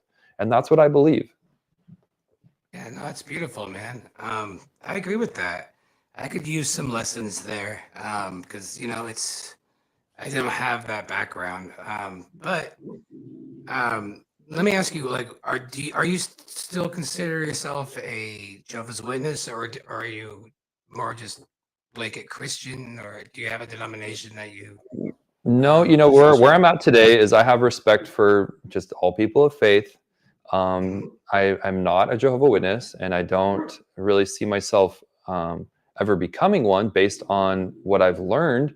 But I want to have respect for those who are, and I find that we can read the Bible for ourselves, and it's great to have community that you can talk about it with. So I do follow Dean Odell, and I'll listen to his sermons. I also follow Globe pastors like John Barnett or Greg Laurie, not Greg Locke. Um, but you know, I just am open to what other pastors of different Christian denominations have to say. And then I will always just pull out the Bible and read it for myself. And there's a really great resource called Bible Hub where you can read it in multiple translations. So that way you can go, hey, is what's written today what they had thousands of years ago? And you can kind of cross reference and you can kind of piece together where certain words maybe have been changed and look into the Greek, look into the Hebrew, look into the Aramaic, compare and contrast, and just continue to absorb that information and allow it to process over time. But the most important thing is to just lead with love. I mean, that's literally simple as it gets, in my opinion. And that's straight out of the gospel of Jesus, is like, learn to love God. Well, we learn to love God through our faith. We have faith when we see the proof of his existence. We see him working in our life. And it's easier to love a God you can kind of get in touch with when you believe is right above. And then you can figure out who that God is for yourself. And then if you just love one another and you feel that, and it's like you have patience for someone, or you have compassion, or you have, you know, you do something for someone else and you recognize how you feel, lean into that. You know, you don't have to solve all the world's problems, but you'll be presented with things in your life where you can make a choice. And it can be like, oh, I'm going to be kind, or I'm going to be patient in this situation. And the more that we practice that, the more we're being refined. And so I don't think that we have to be perfect overnight. I don't think that we have to change everything about ourselves instantly, but we got to listen to that call, the same call that wanted us to get to Flattoberfest no matter rain or shine. It's the same call of, like, when you feel guilty, letting that guilt be known to God so that he can make you feel shameless. I mean, that is the goal here. And it's going to be a process over all of our lives. And that's why we live a certain amount of time. And some people learn it quicker than others. And some people could take to the day they die at 100 years old. You know what I mean? It's like God's going to help those people figure it out. Those who, you know, want the truth and When want they're ready. when it's time. And it's not on our schedule. So we have to be patient Oh, with others. exactly. And Yeah. that's a big lesson. I mean, being flat earther, it is a lesson in patience, because we do want to share it with our friends. We do want them to see it. We want Oh, them to and we be, want instant gratification too, yeah, you know, like that's something I absolutely, I'm like, I'm going to show you a million proofs and you got to say you're a flat earther in an hour. right, I am having, it's ridiculous. I'm like, something that took crazy. me a year, I want to see happening right now in an hour. And, you know, we all have that fantasy. You're completely right, you know, but what you're Yeah, saying is it's so true. Like, what do we, when people become a flat earther, they're gonna, you know, it's one thing to accept the proofs, but they're all like, okay, well, what's in it for me? Like, what's for me on the other side, being a flat earther? yeah, So the community, if the community is falling apart and screaming at everybody, and you know, just completely collapsing and losing their friends, their jobs, and all this stuff, like, it doesn't even matter how true it is. People are going to be like, I don't want that. yeah, So it's our responsibility as a as flat Earth to put on our do our best to, like, you know, to come from a place of love, the golden rule: what you reap, what you sow. When you give yeah, love, you get love back, and you give hate, you get hate back. When you get judgment, you get judgment back. You know, if you troll people, you're gonna get trolled back. It's the fundamental rule of life, yeah, and you can just make it easy on yourself because it's flat no matter what we think. Whether I drink a Pepsi or eat meat, it's still flat. Um, and oh, my mic just got way better all of a sudden. You hear that? no, it's Um, been good. It's it, been good. oh, okay, great. Um, it's been 2 hours, so I wanted to just have like the last 10 minutes here just to see if anybody had any questions for you from Sure. Forgotten Flash down. I'll be checking the uh, the chat, or if you guys want to super chat, you can do that. That will pop up on my screen. There's a link below. And that would be great. Thanks for everybody who's been getting the memberships. I appreciate that. And okay, so I guess while we're waiting for that, when so how did you get asked to be on Strange World? Oh my God, that was so stressful. Well, like I said, I got to know Mark from the few meetups in California. Then the Flattoberfest in Vegas was like, we really got to hang out, and it was just fun to. He's so accessible, he's not like, don't Mm-hmm. talk to me. He was like, whoever. So He like, has I his just phone number up. I couldn't believe that. He just I has know. it. So, and I just Wow. really love his personality. So I was like, hey, this is actually, we became friends. And then, like I said, I'd emailed over the past year and a half, called every once in a while just to see if he'd pick up, and he did a few times. And, then it became every time. And it was like, oh, we're becoming friends. And and really what was in it for me was, if I needed access to like somebody who could really portray flat earth accurately, then I'm like, look, I have now made a connection with someone who's very versed in this information that can help talk to my mom or a family member or a friend if I ever need to. And it wasn't like that was the sole reason, but I just knew that would be really powerful for myself to kind of help this along, because I knew I was going to be up against so much opposition, continuing down this path and owning it, and being a part of this community.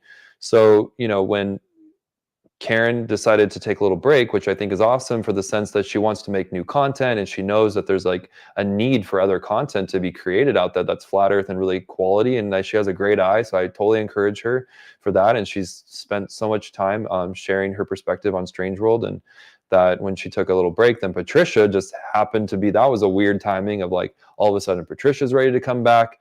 And then Patricia decides to take a break. Mark reached out to me and was like, hey, your time has come. And I'm like, oh God, I don't know. I don't know if I could be on camera. Even though it looks like I'm super ready, I just was not mentally ready. So I'm like, let me think about it, because I really had to make a decision of, am I going to put my face to this information, and how am I going to go about it, and what's going to happen to me? It was more of like the unknown. But when it came right down to showtime, I was like, I'm going to do this. I'm going to try to be respectful to the flat earth community and not be overly flamboyant. But I'm also going to be true to the fact that I am who I am, and I am going to be open and try to be a representative of people who are in a similar situation, that just feel different and feel excluded from, really, ultimately, to me, it's what God's love, and we can't limit God's love. Now, we can talk all day long, like the things we did, about what does that mean, and are you really loving God if you're doing it? But guys, like, let's just take it day by day. You know what I mean? Let's learn about it. Let's read it. Let's be patient with each other, and know that this information, the truth, is truly for everyone. And so getting asked to go on Strange World, it was really kind of like, holy crap. It's going, I've just done all this research, I've done all this investigation, I've been praying about all these different things and getting to know like these flat earthers, and now I'm going to be on a show that looks completely crazy. Let's do it. No, I was like, let's do saw it. something in you though. He saw something in you though, and then you're a very good fit. And so I think he did a good job picking you, man. Like, I mean, I've been listening to Strange World for a long, long time, since the Truth Frequency days. Oh wow. Oh yeah, and so no, it's really cool, since like when Patricia was on originally. So here's a question: what is the name of your dog, and can you show him on camera? Aw, this is Daisy Duke. She's sleeping right now. Well, she's taking a nap. You want to say hi? Do you want to say hi? Oh, Daisy. hey Daisy Duke. What kind She of dog is is a that? she's a mini schnauzer. Oh, Woof. What was that? You say mini schnauzer? Yeah. Thank you, Sander. Forgotten fat. I don't know if this is a real question, but why does Mark have a crazy looking microphone? Are you familiar with? Yeah, I mean, That? he's got the one that's like a handheld, and he kind of can talk into. I think he just, I don't know. I think it sounds really clear, and he likes it. Oh, hold on. Ooh, okay. I don't know if you guys heard that, but it says Richard B says, DJ speak from the heart. I love that. very proud to call both of you guys my friends in FE and Aw. life in general. Richard B, it was great seeing you at Flattoberfest as well. Much love all the way over there in Australia. Thanks for the tip, man.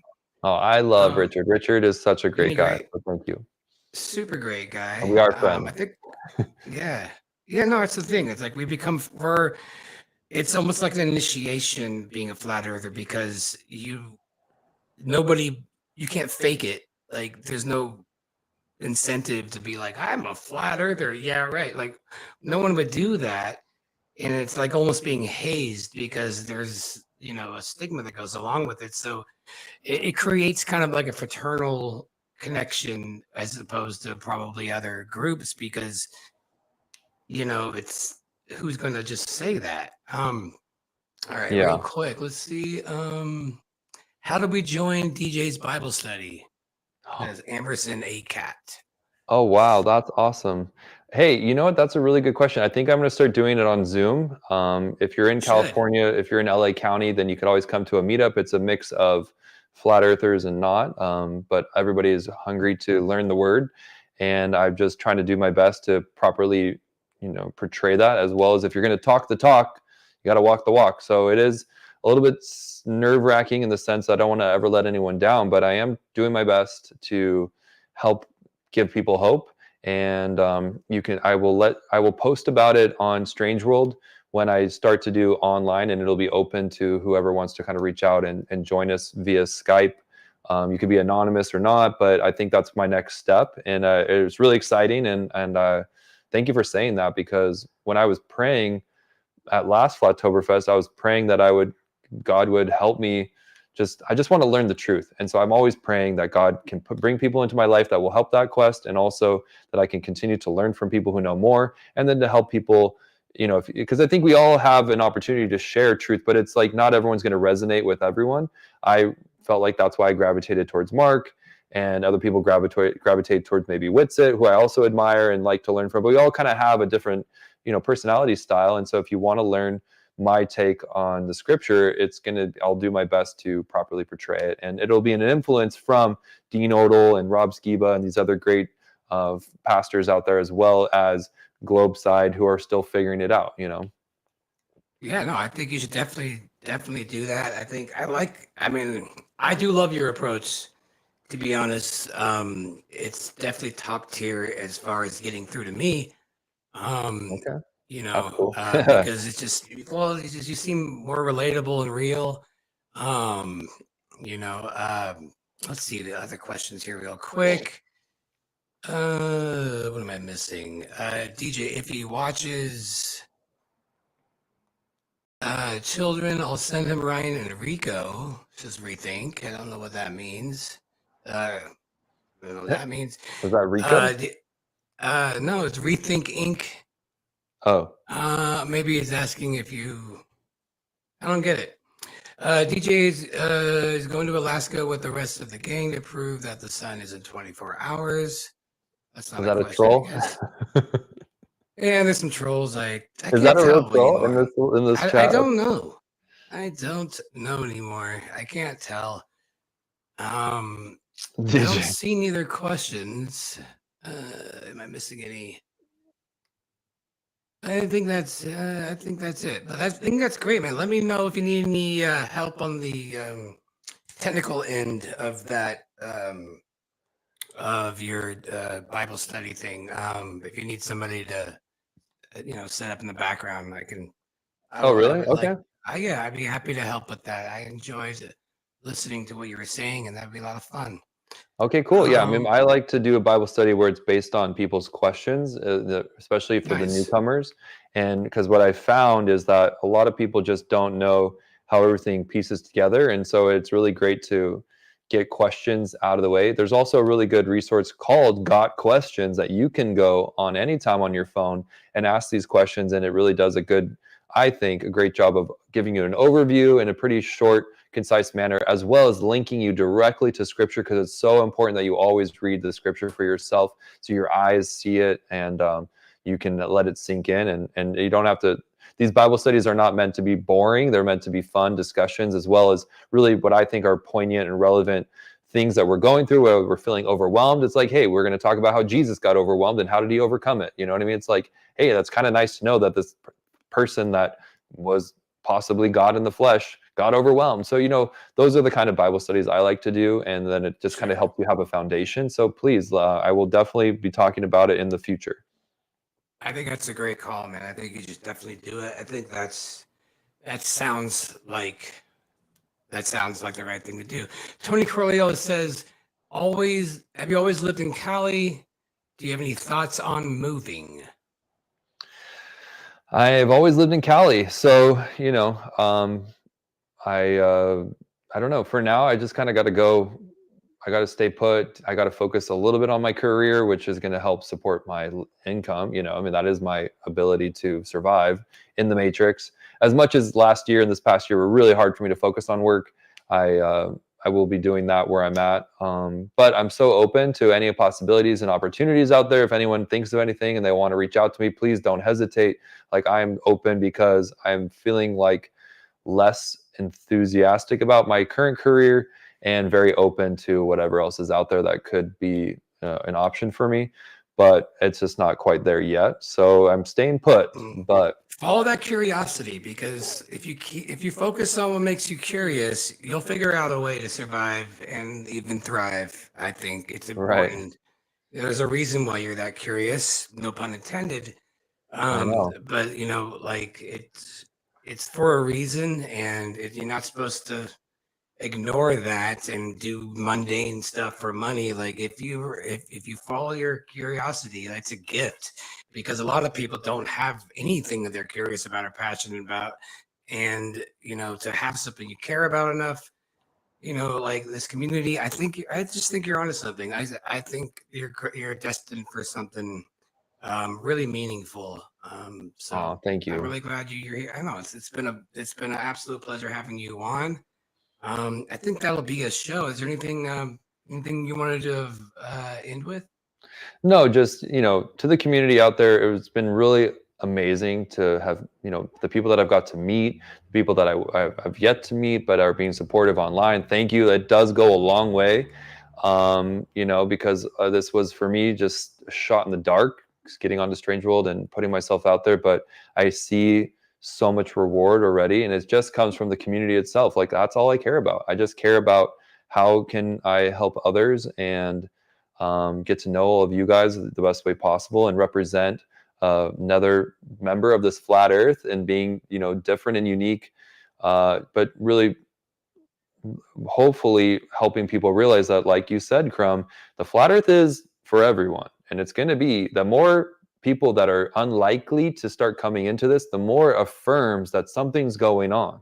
And so embracing those people, even if you don't agree with their lifestyle, knowing that they're being transformed just like you and me and the rest of us. If this is all real, and if the Bible is real, then we're being polished. And that silver that's being refined has got to get hot to the fire for a while before all the impurities come out. So that way, when you're ready to meet the Lord, it's like, boom, he has got you at your best version of yourself. And so just knowing that that's a process, and it's a lot of failure, because every day you're allowed to fail and get back up. And so I don't want anyone to forget that, and to just continue that quest for truth and for honesty, and to seek love and to forgive others, and all those things that you naturally know you're supposed to do, that you just lean into it and you go slow, and you don't worry about what that means for you. You just follow your gut that way, because it's got us this far, right? Always let your conscience be your guide. And truth is, like, it's at first it's ridiculed and mocked and laughed at. That's the first stage. The second stage, it's violently opposed, and then third, it's accepted. We're still in the it's mocked and laughed at stage as a collective consciousness. I think we haven't even hopped into the violently opposing part yet, and so it's coming. So it's gonna get gnarly. So, but it's not gonna be boring. We're not gonna be bored. And I'm just waiting for that big day of "I told you so," like just out there up in the sky, like sky right. I know. I mean, that's gonna be hopefully a big hug, because that's what they're gonna need. Of course. And but I get what you're saying. Totally. It's I do kind of, there's a lot of talk about critical mass on the verge, which again is going to mean that cognitive dissonance is going to be gnarly. So just remember, like, hey, don't panic, don't worry, don't, like, they're going to try to fight this to the bitter end. So yeah. And not saying the people, I'm saying fun. the system. The system is going to just keep lying until the bitter end. So don't ever expect maybe this doesn't unfold the way you would think. That's okay too. It's going to unfold perfectly as it's supposed to. Exactly how it's supposed to. Yeah. And I can't even imagine what that is, but the creator It's does. not going to be boring. Right. Check all the links out in the description, guys, and follow DJ. And check them out every week on Strange World with Mark Sargent and Patricia Steer. Welcome to Flat Earth, man. I'm glad you found your tribe, and I'm really looking forward to where you're going from here, man. Thanks so much for being here. Thank you so much. No, it's awesome. I loved it. And thank you for listening and being curious. And you guys, just remember, stay curious out there. That's all you got to do. Stay curious. All right, guys, here's a message from our sponsor. Are you experiencing signs of discomfort or irritability while watching NASA and space news? Have you noticed your sense of reality becoming more and more blatantly and obviously shattered? Do you find your cognitive dissonance increasing more and more as you live life post-pandemic? Are you struggling to maintain relationships with friends, colleagues, and loved ones? Well, now there's Flatterall. Flatterall has been tested and proven to help aid in the awakening of the collective consciousness. Flatterall can help you decipher the truth from the lies that we were all taught. Flatterall can help cure symptoms of chronic appealing to authority, systemic brainwashing, excessive need for conformity, NASA fanboy syndrome, delusional belief of the moon landing, and diarrhea. Talk to your doctor today and see if waking the up is right for you. Side effects may include losing your family, losing your job, losing your mind, questioning your sanity, questioning your gullibility, questioning literally everything in your life, and diarrhea. Follow Crumb. Follow Crumb. Follow Crumb. Don't follow Crumb.